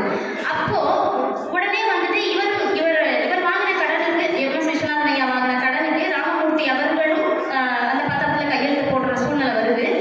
இந்த காரணமாக அவங்க ரெண்டு பேரும் இந்த விஷயத்துக்கு அப்புறம் இணைந்து எந்த படமும் செய்யல. அப்ப இந்த விஷயம் நடக்கிறதுக்கு முன்னாடி அவங்க கையெழுத்திட்ட ஒரு படத்தோட பாடல் நடக்குது. அந்த படத்தை செஞ்சு முடிக்கணும், இந்த விஷயம் நடக்கிறதுக்கு முன்னாடி கையெழுத்திட்ட படம் அப்படிங்கிறதுனால இவங்க ரெண்டு பேரும் இசையமைக்க வராங்க. அந்த பாடலுக்கு வரி எழுதின ஒரு செய்தி அந்த பாடலுக்கு கண்ணதாசன் ஐயா தான் வரி எழுதுறாங்க. அப்போ இவங்க ரெண்டு பேரும் மனசுக்குள்ள வருகிறாங்க இல்லையா, அந்த இடத்துல அவர் எழுதின பாட்டு நினைக்க தெரிந்த மனமே உனக்கு மறக்க தெரியாதா. அந்த பாட்டு வந்து அவர் எழுதினாரு. இவங்க ரெண்டு பேரோட உள்ளுணர்வை புரிஞ்சு அந்த இடத்துல அந்த பாடல் அவர் எழுதினாரு. இப்போ எதிரணியில இருக்க அம்மா பேசும்போது சொன்னாங்க, காதல் வந்துட்டு அதுதான் இனிமை, அனுபவம் வந்து எல்லாருக்கும் பிடிக்காது அப்படிங்கிறது. ஆமா, அதை ஒத்துக்கிறோம். காதல் அப்படிங்கிறது எப்படின்னா ஒரு மனுஷனை வாழ்க்கையில இனிப்பான அனுபவங்களை தரும்.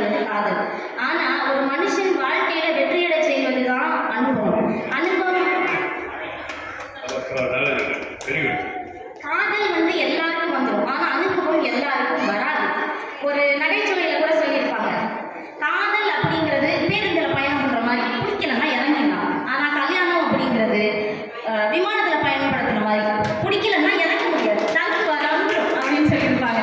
அந்த மாதிரி காதல், திருமணம் எல்லாமே ஏதோ ஒரு ஆசையில் உள்ள நுழையிறோம். ஆனால் அதுக்கு பின்னாடியும் பல அனுபவங்கள் இருக்கு. ஆக காதல் செய்யணும்னா கூட அதுக்கு எங்கள் அனுபவம் தான் தேவைப்படுது. சிவாஜி கணேசன் ஐயா சொன்ன மாதிரி விதை நாங்க போட்டது. இப்போ நிறைய காதல் பாடல்கள்லாம் எழுதுறாங்க. தென்றலுறங்கிய போதும் திங்களுறங்கிய போதும் கண்களுறங்கிடுமா காதலுறங்கிடுமா. இந்த வரி அவர் எழுதுறாரு அப்படின்னா இதுக்கு அனுபவம் தானே தேவைப்படுது. இரவு உறங்கினாலும் எது உறங்கினாலும் காதலிக்கும் கண்கள் உறங்காது அப்படிங்கிற சிந்தனை அவருக்கு எப்படி வந்தது? யாரோ காதலிச்சவங்க சொல்லியிருக்காங்க, அதை அவர் எழுதியிருக்காரு. ஆக மொத்தம் இதை சார்ந்து, அதாவது காதலை சார்ந்த அனுபவம் இல்லை, அனுபவத்தை சார்ந்து காதல் இல்லை. எங்க பார்வையில அனுபவம் சிறந்தது அப்படிங்கிறது நாங்க சொல்றோம். அதுக்கப்புறம் வந்துட்டு வாலி ஐயா, வாலிப கவிஞர் வாலி ஐயா வந்து ஒரு மேடையில நம்மளோட நடுவர் பெருந்தகையை பார்த்து சொல்லியிருப்பாரு, கருநாக பாம்பெனவே கவி பாடவா நாகப்பா அப்படின்னு சொல்லியிருப்பாரு. ஆக இது எப்படி நம்மளுடைய நடுவர் ஐயா வாழ்க்கையில ஒரு தித்திப்பான அனுபவமா இருந்ததோ, அதே போல இந்த பட்டிமன்றத்துக்கும் சிறந்த தீர்ப்பு அனுபவம் தான் அப்படிங்கிற தீர்ப்பை நடுவர் ஐயா வழங்குவாங்க அப்படிங்கிறதுல எனக்கு எந்தவித ஐயமும் கிடையாது. அதே போல இப்ப கண்ணதாசனை பத்தி பேசினா நிறைய பேசிட்டே போகலாம். அவர் எழுதின பாட்டு மாதிரி, ஒரு நாள் போதுமா இன்றொரு நாள் போதுமா நான் பாட இன்றொரு நாள் போதுமா. அந்த மாதிரி கவியரசர் கண்ணதாசனை பத்தி பேசுறதுக்கு இந்த ஒரு மேடை, இந்த ஒரு நேரம் பத்தாது. ஒரு மாமாங்கமே ஆனாலும் அவரை பத்தி பேசிக்கிட்டே போகலாம். அல்ல குறையாத அட்சய பாத்திரம் மாதிரி அவரை பத்தி பேச தோண்ட தோண்ட வர சுரங்கம் மாதிரி விஷயங்கள் வந்துகிட்டே தான் இருக்கும். ஒரே ஒரு செய்தி மட்டும் சொல்லிக்கிறேன். எனக்கு ஒரு செய்தி இருக்கு. இன்னைக்கு சொன்னா அடுத்த அப்புறம் உனக்கு நிறைய நேரம் இருக்கு. நல்ல பிள்ளை, அவன் தடுக்கப்படாத பிள்ளைகளை எல்லாரையும் பேசப்பட்டு அப்படியே நான் வந்து விழா நடத்துகிறவங்கள தான் நினைப்பேனே தவிர நம்மளை பற்றி நான் நினைக்க மாட்டேன். ஏன்னா அவங்க எவ்வளோ கஷ்டப்படுவான்னு எனக்கு தெரியும். நம்ம ஊருக்கு போயிடுவேன், போயிடுவோம், அவரை போட்டு குழந்தை படுத்திடுவாங்க, பார்த்தீங்களா எவ்வளோ நேரம் பார்த்தீங்களா அப்படிப்பாங்க. அதனால ஏன் நினைச்சிருக்கோம். காலம் கவிஞனை கொன்றது, காலம் கவிஞனை கொன்றது, ஆனால் அவனது கவிதை காலத்தையே வென்றது. எவ்வளவு காலம் ஆனாலும் கண்ணதாசன் ஐயா உடைய அனுபவ பாடல்களை இந்த உலகில் நாம் அதுக்கு ஈடுகட்ட வேறு எதுவுமே கிடையாது. தமிழ் திரையுலகத்துல பழைய காலம் வந்து ஒரு பொற்காலம் அப்படின்னா அதில் கண்ணதாசன் ஐயா தான் சரித்திரம், அவர் தான் சகாப்தம். அவரை மிஞ்ச இந்த உலகத்துல வேற யாரும் கிடையாது.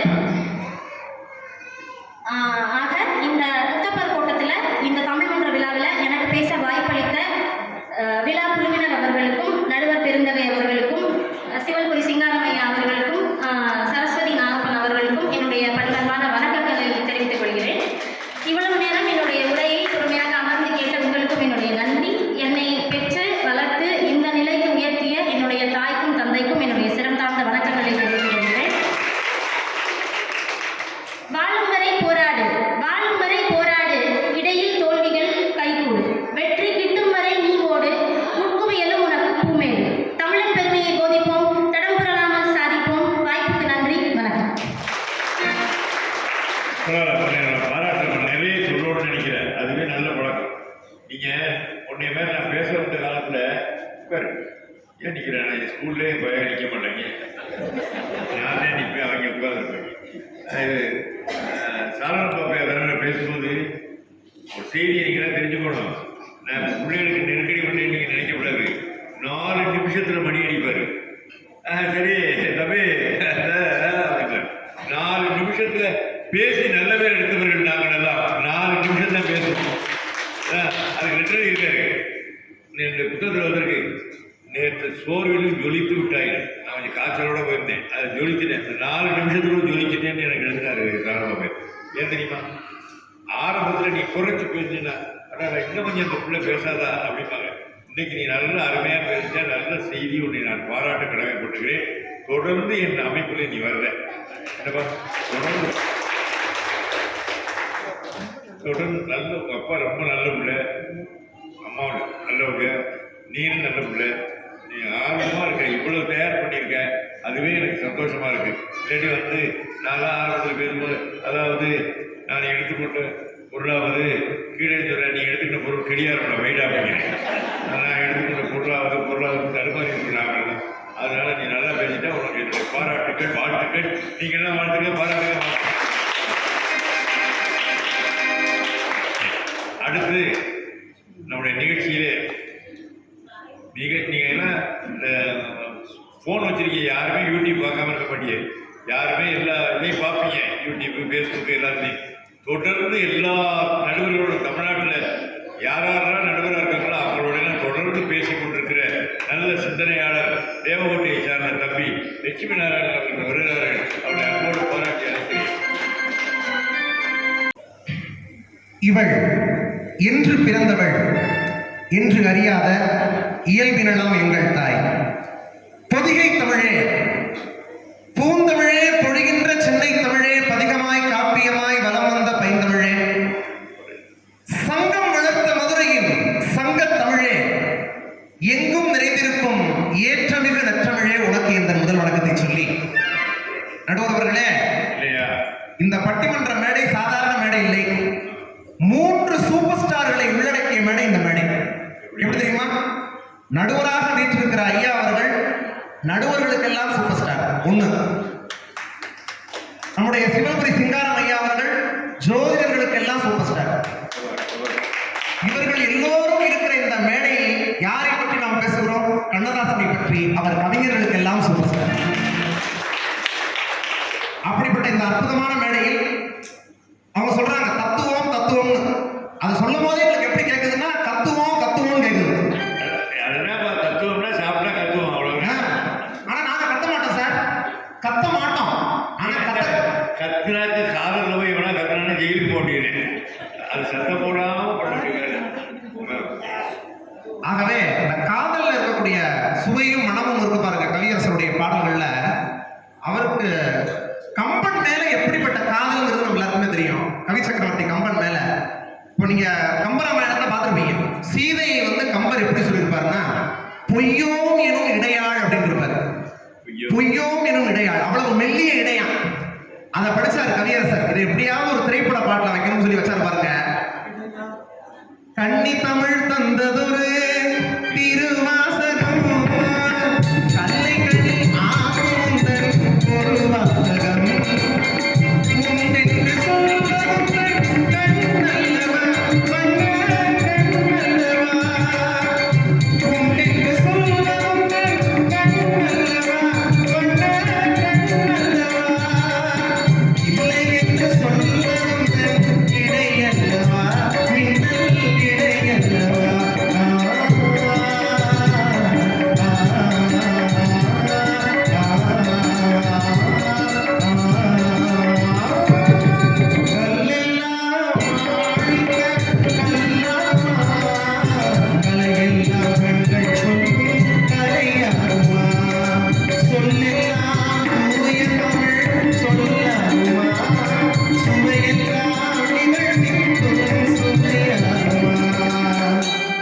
எப்படிப்பட்ட காதல் பார்த்தீங்களா கவியரசனுடைய காதல்.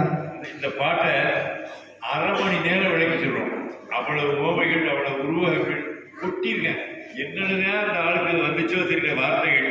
உண்மையை சொல்லவா, அவரா எழுதுறீங்க. தமிழ்தாய் போய் அவங்க வண்டியில் உட்கார்ந்துட்டு என்னை எழுதுன்னு ஒவ்வொரு வார்த்தையா கொடுத்து எழுத சொல்லிட்டாங்க. தமிழ்தாய் கொட்டியிருக்க. கல்லெல்லாம் மணிய கல்லாம இருக்கு. அது 4 பேர் தம்பி பண்ணாங்க. வசனமா சொன்னாதான் அவனுக்கு தெரியும். கல்லெல்லாம் மாணிக்க கல்லாகுவான், கலையெல்லாம் கண்கள் சொல்லும் கலையாகுவான். கிடக்கட்டும். சொல்லெல்லாம் தூயதவள் சொல்லாகுமா, சுவையெல்லாம் இதழ் சிந்தும் சுவையாகுமா. அதுக்கு மேல என்னையா இருக்கு உலகத்துல? இதழ் சிந்து அதை நீங்க செக்ஸாக எடுத்துக்கலாம், இதழ் சிந்தும் சுவைட்டு. ஆனா தமிழா எடுத்துக்கலாம். அந்த இதழ் தானே தமிழை சொல்லுது. தமிழை சொல்வதற்காக அவர் சொன்னார் அப்படின்னு எடுத்துக்கலாம். அந்த அளவுக்கு எந்த பாட்டை பார்த்தாலும் தம்பி சொல்ற மாதிரி இரு பொருள். காதல் என்பது இளமை பருவத்தில் மட்டுமே வர்றது கிடையாது. வயதானதற்கு பிறகும், முடி நரைத்ததற்கு பிறகும் அந்த காதல் என்பது வரும். வருமா? ஆமா. அதுல நான் உன்னை தொட்டதுக்கு அப்புறம் மறைந்து போயிடுவேன் சொல்றேன். உன்னை தொட்டதுக்கு அப்புறம் நான் மறைஞ்சு போயிடுறேன். அப்போ நான் இறந்து போனாலும் கூட மறுபிறவி எடுத்து உனக்கு நான் மாலை சொல்றேன். அப்படி வைக்கிறாங்க காதல். எப்படி தெரியுமா? எங்கே என் காலமெல்லாம் கடந்து விட்டாலும் இரவினிலே முதுமையை நான் அடைந்து விட்டாலும் மங்கை உனை தொட்டவுடன் மறைந்து விட்டாலும் மறுபடியும் பிறகு வந்து மாறி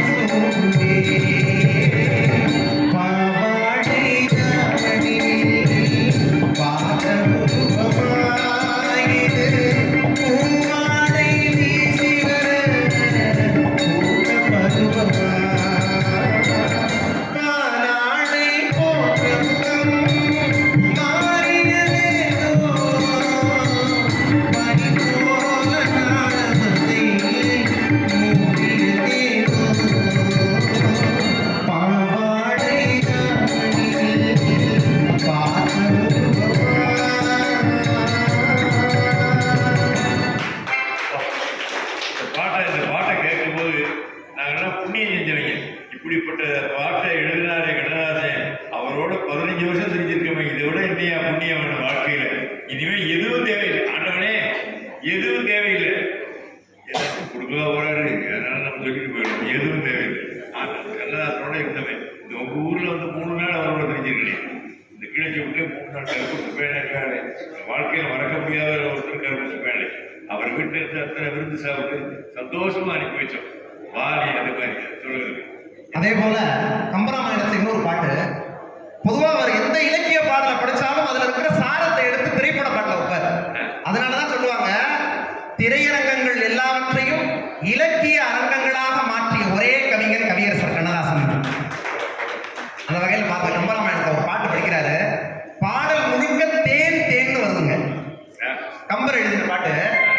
ஆலைவாய் கரும்பின் தேனும் அறிதலை பாடை தேனும் சோலை வீழ் கனியின் தேனும் தொடை இழி இறாலின் தேனும் மாலைவாய் உடுத்த தேனும் வரம்பு இகந்து ஓடி வங்க வேலைவாய் மடுப்ப உண்டு மீனெல்லாம் கழிக்கும் மாதோ என்று கம்பர் ஏற்றிருப்பார். அதை படிச்சு தேன்கிறத அப்படியே எடுத்து அவர் எழுதினார் பாருங்க கம்பர். அதை கவியரசர் கண்ணதாசன் எப்படி தெரியுமா? பார்த்தேன் சிரித்தேன் பக்கத்தில் அழைத்தேன் உழைத்தேன் என நான் நினைத்தேன் அந்த மறைத்தேன் இவன் என மறைத்தேன் பார்த்தேன் சிரித்தேன் பக்கத்தில் அழைத்தேன் உழைத்தேன் என நான் நினைத்தேன் அந்த மறைத்தேன் இவன் என மறைத்தேன் பார்த்தேன் சிரித்தேன் பக்கத்தில் அழைத்தேன் உழைத்தேன் என நான் நினைத்தேன் அந்த மலைத்தேன் இவள் என மலைத்தேன் கொடித்தேன் இனியங்கள் குடித்தேன் என ஒரு படித்தேன் பார்வையில் குடித்தேன் துளித்தேன் சிந்தாமல் கழித்தேன் கைகளில் அணைத்தேன் அழகினை ரசித்தேன் மலர்த்தேன் போல் நானும் மலர்ந்தேன் உனக்கென வளர்ந்தேன் பருவத்தில் மணந்தேன் கொடுத்தேன் எடுத்தேன் சுவைத்தேன் இனித்தேன் இல்லாதபடி கதை முடித்தேன் என்று காதலை சொல்ல கவியரசர் கண்ணதாசன் இனி என் பேச்சை பிடிச்சேன்னு பிடிச்சா நல்லா இருக்கும். அப்படிதான் சொல்வீர்கள் என்று நினைத்தேன்.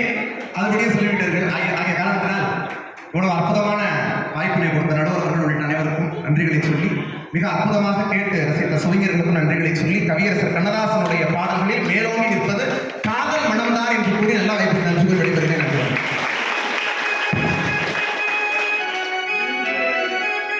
எப்போ இப்போ தெரிஞ்சுக்கிட்டியா? சைக்கிளில் ஏற்றி விட்டா இறங்க தெரியணும். தெரியுதா? சைக்கிளில் ஏற்றிவிட்டா இறங்க தெரியணும். இப்போ எப்படி டக்குன்னு இறங்குறோம்? நம்ம ஏற்றி விடலை, அவராக ஏறி ஓட்டினாரு, டக்குன்னு இறங்கிட்டாரு. எப்பவுமே இந்த பட்டிமன்றத்தில் டக்குன்னு முடிக்கணும். டப்பு முடிச்சாரு பத்தியா? நான் இந்த பாயிண்ட் இருக்கேன் அந்த பாயிண்ட் இருக்கேன், நம்ம கிட்ட கடைசி கூட்டமா? நம்ம இன்னும் எத்தனையோ வருஷம் பேச போகிறோம். நான்லாம் அப்படிதான், இது வந்து கடைசி கூட்டம்னா வரமாட்டேன். இன்னும் எத்தனை வருஷம் பேசுவோம்? இப்பதான் வந்திருக்கேன். அதனால ஒரு செய்தி, அருமையான செய்திகளாக சொன்னேன். நல்லா தயார் பண்ணிருக்க, அருமையாக தயார் பண்ணிருக்க, நல்லா பேசினேன். கொஞ்சம் கூட பதஷ்டம் இல்லை, கொஞ்சம் கூட கூச்சம் இல்லை. உடனே நடுவர் வந்து முடிக்க சொல்லிட்டாரு, முடிக்கணும். இல்லாட்டி அவர் நம்மளும் முடிச்சு விடுவாங்க. இந்த கோஷ்டி சரியா வராங்களா அப்படின்னு, இந்த கோஷ்டி சரியா வராது. கண்டுபிடி அருமையாக பேசுகிறேன், உனக்கு ரொம்ப பாராட்டுகள், உன்னை பிடிக்க சொல்லிட்டே வருத்தப்பட்ட வேணாம். தெரியுதா அவருக்கு அவ்வளவு செய்திகள் வச்சுருக்க, உன்னை நான் பெரிதும் பாராட்டுகிறேன். அவரெல்லாம் அனுபவப்பட்டவர். இன்னைக்கு ஒரு ஊரில் பேசுகிறார், நாளைக்கு ஒரு ஊரில் பேசுகிறார், நாளைக்கு ஒரு ஊரில் பேசுகிறார், தினம் பேசிக்கிட்டு இருக்காரு. கல்யாண மாலையில் பேசுகிறாரு, கல்யாணம் இல்லாத மாலையில் பேசுகிறாரு, எல்லா மாலையிலும் பேசுகிறாரு, மாலையில் பேசுகிறார். அதனால அனுபவப்பட்டார் அவர் சின்ன வயசுல, இப்போவே அனுபவப்பட்டார். ஆனால் நீனும் வந்து வைப்பாய்.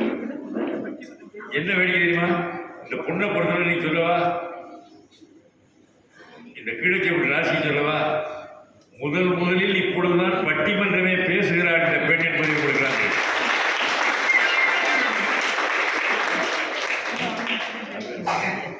வள்ளியப்பன், அது வள்ளியப்பனுக்கு எப்பவுமே ஒரு ராசி, கடைசியாக வந்து மாட்டிக்கிட்டு அவர் பணி எடுத்து அன்னைக்கு ஒரு உத்தரவாதம் கொடுத்தா வள்ளியப்பன் முடியாது, உன்னை நெருக்கடி பண்ண மாட்டேன், எல்லாருக்கும் கொடுத்த டயத்தை தர்றோம்னு நான் குறைச்சிக்கிறேன், எனக்கு ஒன்றும் ஆட்சேபம் இல்லை. அதனால இப்பொழுது வள்ளியப்பனையா அவர்கள் தத்துவ வளமை என்று பேச வருகிறார்கள். அவர் அருமையான சிறந்த தொட்டர், சிறந்த பேச்சாளர், பின்னி எழுதுபவர், அருமையான என்னோடு பல்வேறு வெளிநாடுகளுக்கெல்லாம் வந்த குழுவினர் இவர். சித்ரா அவர் எல்லாரும், சரஸ்வதி விட்டு தான் போக முடியாது, அதனால சரஸ்வதி எல்லாரும் சேர்ந்து இறைவனை பாடிய மொழிகள் பல உண்டு, இறைவனை பாடிய மொழிகள் பல உண்டு. இறைவனே வந்து பாடிய ஒப்பற்ற மொழி நம்முடைய தாய்மொழி தமிழ் மொழி. அந்த தமிழ் மொழிக்கு தொண்டு செய்து கொண்டிருக்கின்ற நல்ல உள்ளங்கள் அத்துணை பேருடைய பாத மலர்களை பற்றி வணங்கி மகிழ்ந்து வணங்குகிறேன். மிகுந்த ஏற்றத்தோடும் எழுச்சியோடும் மகிழ்ச்சியோடும் நடைபெற்றுக் கொண்டிருக்கின்ற இன்னிசை நகைச்சுவை சிந்தனை பட்டிமண்டபத்தினுடைய முடிசூடா மன்னராக வீற்றிருக்கின்ற நாடுவோடும் நாவரசாக திகழ்கின்ற மக்கள் கவிஞர் ஐயா அவர்களே. தம்பி, நானும் எம்ஜிஆர் ஜெயராஜன் பேர் வச்சிருந்தேன், பைக் வேகமாக உடனே அத்திட்டு போய்க்கலாம். சரி வாங்க, அவர் பற்றியா எனக்கு ஜோடியாக வந்திருக்காரு. அதுபோல நாள்தோறும் தந்தி தொலைக்காட்சியினுடைய பெருமை இவர் மூலமாக ஜோதிட கலையை வளர்த்துக் கொண்டிருக்கின்ற போற்றுதற்குரிய பெருந்தகை ஐயா அவர்களே. பாலும் காமராஜராக எங்கள் கண் முன்பு திகழ்ந்து கொண்டிருக்கின்ற போற்றுதற்குரிய வள்ளியப்பன் அவர்களே மற்றும் வருகையிலிருந்து வாழ்த்தி பெருமை சேர்த்திருக்கின்ற சான்றோர் ஒரு மக்களே, மிக அழகாக வாதித்து அமர்ந்திருக்கின்ற பட்டிமன்ற அறிஞர் மக்களே, பின்னணி இசையமைத்துக் கொண்டிருக்கின்ற முன்னணி இசைக்கலைஞர்களே, உண்மையிலேயே அடுத்த நிகழ்வுக்கு தயாராகி கொண்டிருக்கின்ற மாணவ செல்வங்களே, இந்த அற்புதமான நிகழ்வை கேட்டு ரசித்து உற்சாகப்படுத்திக் கொண்டு தமிழுக்கு தொண்டு செய்து கொண்டிருக்கின்ற தமிழ் உள்ளங்களே, உங்கள் அத்துணை பேருக்கும் இந்த எளிய மொழியுடைய அன்பு வணக்கம். கண்ணதாசனை பற்றி பாடணும்னா பாடிட்டே இருக்கலாம். ஆனா தம்பி வந்தாரு. ஆனா தம்பி வந்து என்ன சொன்னாருன்னா, கத்துனாங்க, அதெல்லாம் கத்துற பாட்டு அப்படின்னு. கத்துவீங்க எப்ப தெரியுமா, காதல்ல அடிபட்டு வேதனை படுற போது அப்ப கத்துவீங்கப்பா, அப்பதான் கத்துவீங்க. அப்பதான் கண்ணதாசனுடைய அந்த தத்துவ பாடல்கள் உங்களுக்கு புரியும். நான் கேட்கிற ஒரு தத்துவ பாட்டு கத்தாம சொல்ல முடியுமா? சட்டி சுட்டதா, கை சுட்டதடா, கை விட்டதடா, நடக்குமா? சட்டி சுட்டதடா, கை விட்டதடா. நீ கை விடலன்னா வச்சுக்கிட்டே வந்து இருக்க. உண்மைதாங்கய்யா. விஜய் தான் ரொம்ப அழகா சொன்னார் கவியரசர் கண்ணதாசனை பற்றி. கண்ணதாசன் பிறந்தது 8ஆவதாய், அவர் உயர்ந்தது யாருக்கும் 8ஆவதாய். கண்ணதாசன் பிறந்தது 8ஆவதாய், அவர் உயர்ந்தது யாருக்கும் 8ஆவதாய். அவர் அழுத கண்ணீர் தத்துவ பாடல்களானது, அவர் சிரித்த சிரிப்பு காதல் பாடல்களானது, அவர் நிகழ்ந்த பார்வை சமூக பாடலானது. வீட்டுக்குள்ளும் அவர் பாட்டு வரும், சுடுகாட்டுக்குள்ளும் அவர் பாட்டு வரும், ஏட்டுக்குள்ளும் பாட்டு வரும். பாட்டு எங்கும் எப்போதும் எல்லா இடத்திலையும் அவர் பாட்டாக வந்து கொண்டிருக்கும்னு விஜய் தான் கவியரசுடைய பெருமையை ரொம்ப அழகா சொன்னார்.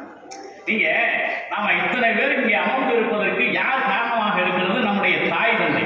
அந்த தாய் தந்தையுடைய பெருமையை ரொம்ப அழகா, எல்லாம் எனக்குள் இருந்தாலும் என்னை தனக்குள் வைத்திருக்கும் அன்னை மனமே என் கோயில், அவளே என்றும் என் தெய்வம். உலகம் பிறந்தது எனக்காக, ஓடும் நதிகள் எனக்காக. உலகம் பிறந்தது எனக்காக, ஓடும் நதிகள் எனக்காக. மலர்கள் மலர்ந்தன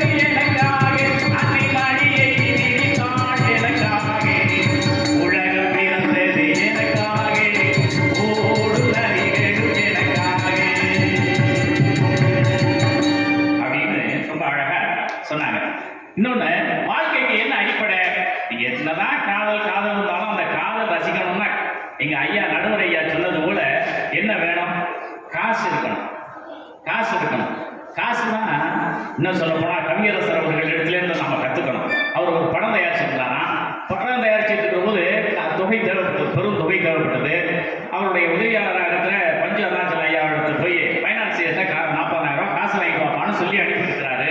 அவரும் போய் வாங்கிட்டு வந்தாரு. வாங்கிட்டு வந்து, அண்ணே இந்த மாதிரி படுவாவிய 4,000 எடுத்துட்டு 36,000 கொடுக்குறானே, 10 வட்டியானே வாங்குறது அப்படின்ட்டு ஒரு வார்த்தையை சொல்றாரு. உடனே அதுக்கு கவியரசர் சொல்லியிருக்கிறார், அந்த பக்குவம் தான் நம்ம பண்ணணும். ஏப்பா நீ ஏப்பா அவசரப்படுற, நீ ஏப்பா கவலைப்படுற, கொடுத்தவனப்பா அதை கவலைப்படுற, ஜாலியா இருப்பா அப்படின்னு சொன்னார் இல்லைங்களா? அந்த அனுபவங்களை எல்லாம் நாம எடுத்துக்கணும். எதை கண்டு நம்ம மனசு பாதிக்கக்கூடாது. காசேதான் கடவுள் அப்பா, அந்த கடவுளுக்கு இது தெரியும் அப்பா. காசேதான் கடவுள் அப்பா, அந்த கடவுளுக்கு இது தெரியும் அப்பா.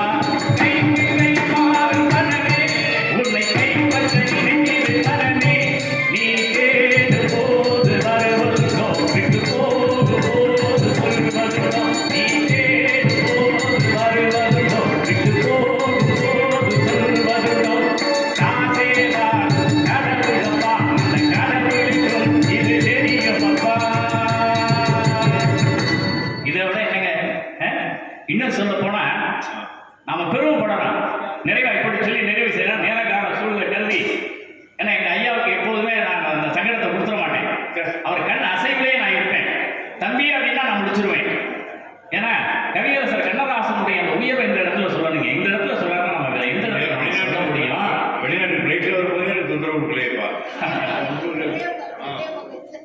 ஒரே நிமிஷத்துல ஒரே பாட்டில் பிடிச்சா பட்டினத்தடிகள் அத்தமும் வாழ்வு மட்டே, அத்தமும் அகத்து மட்டே, அத்தமும் வாழ்வும் அகத்து மட்டே, விழி அம்பொழுக மெத்திய மாதரும் வீதி மட்டே, விம்மி விம்மி கைத்தலம் மேல் வைத்து அரும் மைந்தரும் சுடுகாடு மட்டே, பற்றி தொடரும் இரு வினை புண்ணிய பாவமேனு பட்டினத்தடிகள் பாடுறார்.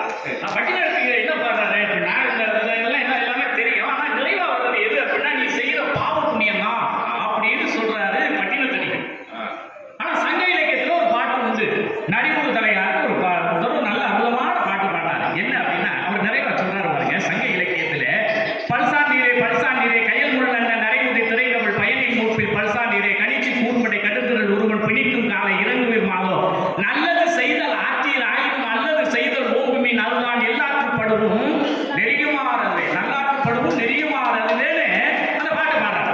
அதான் என்ன, நீ தீங்கு அதாவது நல்லது செய்யாட்டாலும் பரவாயில்லை, நல்லது செய்யாட்டாலும் பரவாயில்லை, ஆனா யாருக்கு நீ என்ன செய்யாத, கெடுதல் செய்யாத, அதுவே நல்லது செய்வதற்கு சமம்னு சொன்னார். ஆனா எல்லாம் வல்ல அருளாளராக இருக்கின்ற நாவுக்கரசர் பெருந்தகை ஒருபடி மேல போய் என்ன செய்யறாரு, என்ன தெரியுமா செய்யறாரு?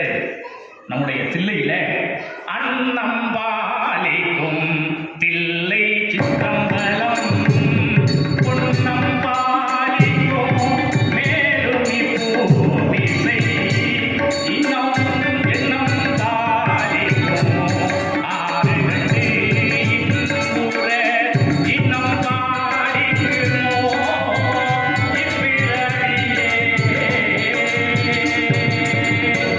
அவரு பா எம்பெருமானே, இன்னும் எனக்கு இந்த பிறவி வேணுமா அப்படின்னு கேட்கிறாரு.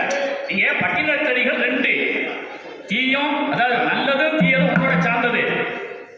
நம்முடைய சங்கப்படுவர்கள் நல்லது மட்டுமே செய்ய அப்படின்னு சொல்றாரு. நாவுக்கரசர் குழந்தைங்க, அப்பா இன்னுமா எனக்கு இந்த பிறவி வேணும் அப்படின்னு சொல்றாரு. ஆனா இந்த சூட்சமத்தை கவியரசர் கண்ணதாசன் 3 பேருடைய சிந்தனையை ஒத்த பாட்டுல தத்துவமா சொன்னாருங்க. வீடு வரை உறவு, வீதி வரை மனைவி, காடு வரை பிள்ளை, கடைசி வரை யாரோ, கடைசி வரை யாரோ. நீங்க ஓகாரம் முடிச்சிருப்பாரு, ஓகாரம் முடிச்சிருப்பாரு. ஏன் ஓகாரம் முடிச்சாரா? ஓகாரம் என்று சொன்னால் எல்லாம் வல்ல எம்பெருமானின்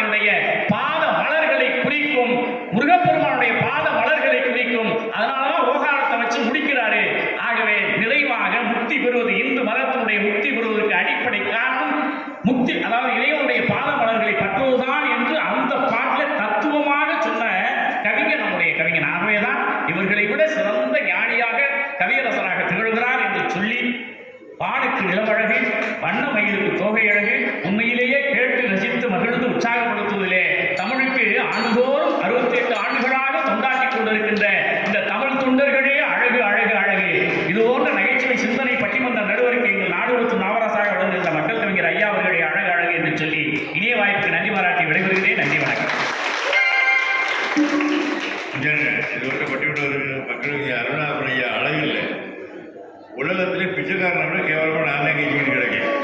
ஒவ்வொருத்தரையும் டயத்தை பிடிச்சிருக்கேன். எனக்கு என்ன தேவை?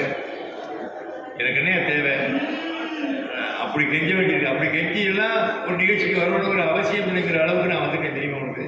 வருத்தமாக இருக்கு. ஏன் நான் வாழ்க்கையில் கஷ்டப்பட்டு கெஞ்சினோம் எத்தனையோ விஷயங்களுக்கு. மேடையிலையும் பேச்சாளர்கள் கெஞ்சிக்கிட்டு ஐயா ஐயா உடைய என்ன தேவை? அவர் என்ன பண்ணுவார்? ஒரு நிகழ்ச்சியில் டைம் கிடைச்சாதான் நல்லது. அது சாதாரண பாவம் விழாக்குழுவினர் என்னதான் பண்ணுவாங்க. அவங்களுக்கு நான் பணிகள் கூட கேட்டுக்கிறேன்.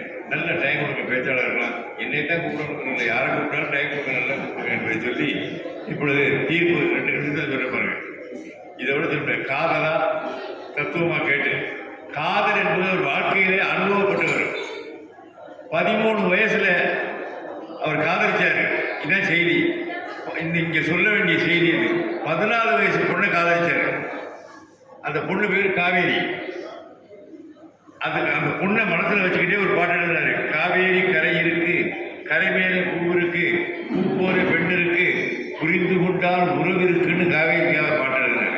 காவேரியை மனசில் நினைச்சு பல இடத்துல காவேரி கல்வி இருக்கு, காவேரிக்காக எழுதுவார். கிழிச்சி அப்படி தான் அவங்க 13 கிழிச்சி அப்படி தான் கல்யாணம் பண்ணி வந்தாங்க. அழகு பேட்டி 7 பேர் அவங்க வீட்டில் எங்களுக்கு விருந்து வச்சாங்க. அப்போ அந்த காவேரி ஆட்சி மகளுக்கு கல்யாணம். நல்லா ஞாபகம். காதல்லாம் எவ்வளோ உணர்வு உள்ளதுன்னு சொல்லவா? கல்யாணம் நடந்துச்சு. கல்யாணம் போய் என்னை தான் கூப்பிட்டுட்டாங்க காவேரி ஆட்சி. நான்ப்பா நீ தான் கண்ணதாசன் கவிஞர் பாட்டை வந்து நல்லா சொல்லுவேன், என் மக கல்யாணத்தை வந்து நீ சொல்லு அப்படின்னாங்க. அப்போ சொன்னேன் உங்களை தான் காதலிச்சாருன்னு சொல்லிடுவாச்சுன்னு. அப்போ அழக பேட்டியார் சொன்னார், அதை விட என்னடா பெருமை இருக்கு சொல்லுனாரியா, இதை விட வாழ்க்கையில் என்ன இதான் தெய்வீக காதல். அவங்க தம்பி இப்போ திருவிழப்பட்டனே இருக்காரு. யாருக்கு? காவேரி ஆட்சி தம்பி திருவிழப்பட்டனே. எதுக்காக சொல்றீங்க? உண்மை. கண்ணதாசன் காதலித்த ஒரு பெண்ணுங்கிற பெருமை எனக்கு இருக்குன்னு சிங்கப்பூர்ல எங்களுக்கு விருது கொடுத்தா எங்க 2 பேருக்கும். அது மாதிரி கல்யாணத்தில் வந்து கிழிச்சு விட்டு நான் பேசிருப்பேன். அது அருமையான காதல். அந்த காதல் தான் நிலைத்து நின்றதா? அவருக்கு அனுபவப்பட்டு பருவம் வந்து அனைவருமே காதல் கொள்வதில்லை, காதல் கொண்டு அனைவருமே மனமுடிப்பதில்லை, மனமுடிக்கும் யாவருமே சேர்ந்து வாழ்வதில்லை, சேர்ந்து வாழும் யாவருமே சேர்ந்து போவதில்லை என்று தத்துவத்திலே முடித்தாலே அதுதான் கண்ணதாசன். 4 வரிக்குள்ளே காதலையும் சொல்லி, குடும்ப வாழ்க்கையை சொல்லி, தத்துவத்தை சொன்ன ஒரு மகா ஞானி கவிஞர் கண்ணதாசன் என்பதை சொல்லிக்கொண்டு அவருடைய தலைப்பை கொடுப்பதற்கு வாய்ப்பளித்த தமிழ்மன்றத்தாருக்கு நன்றி பாராட்டி, கேட்டுக்கொண்ட உங்களுக்கு நன்றி பாராட்டி, இறைவன் திருவருள் கிடைத்தால் நீண்ட நேரம் ஒரு உறவு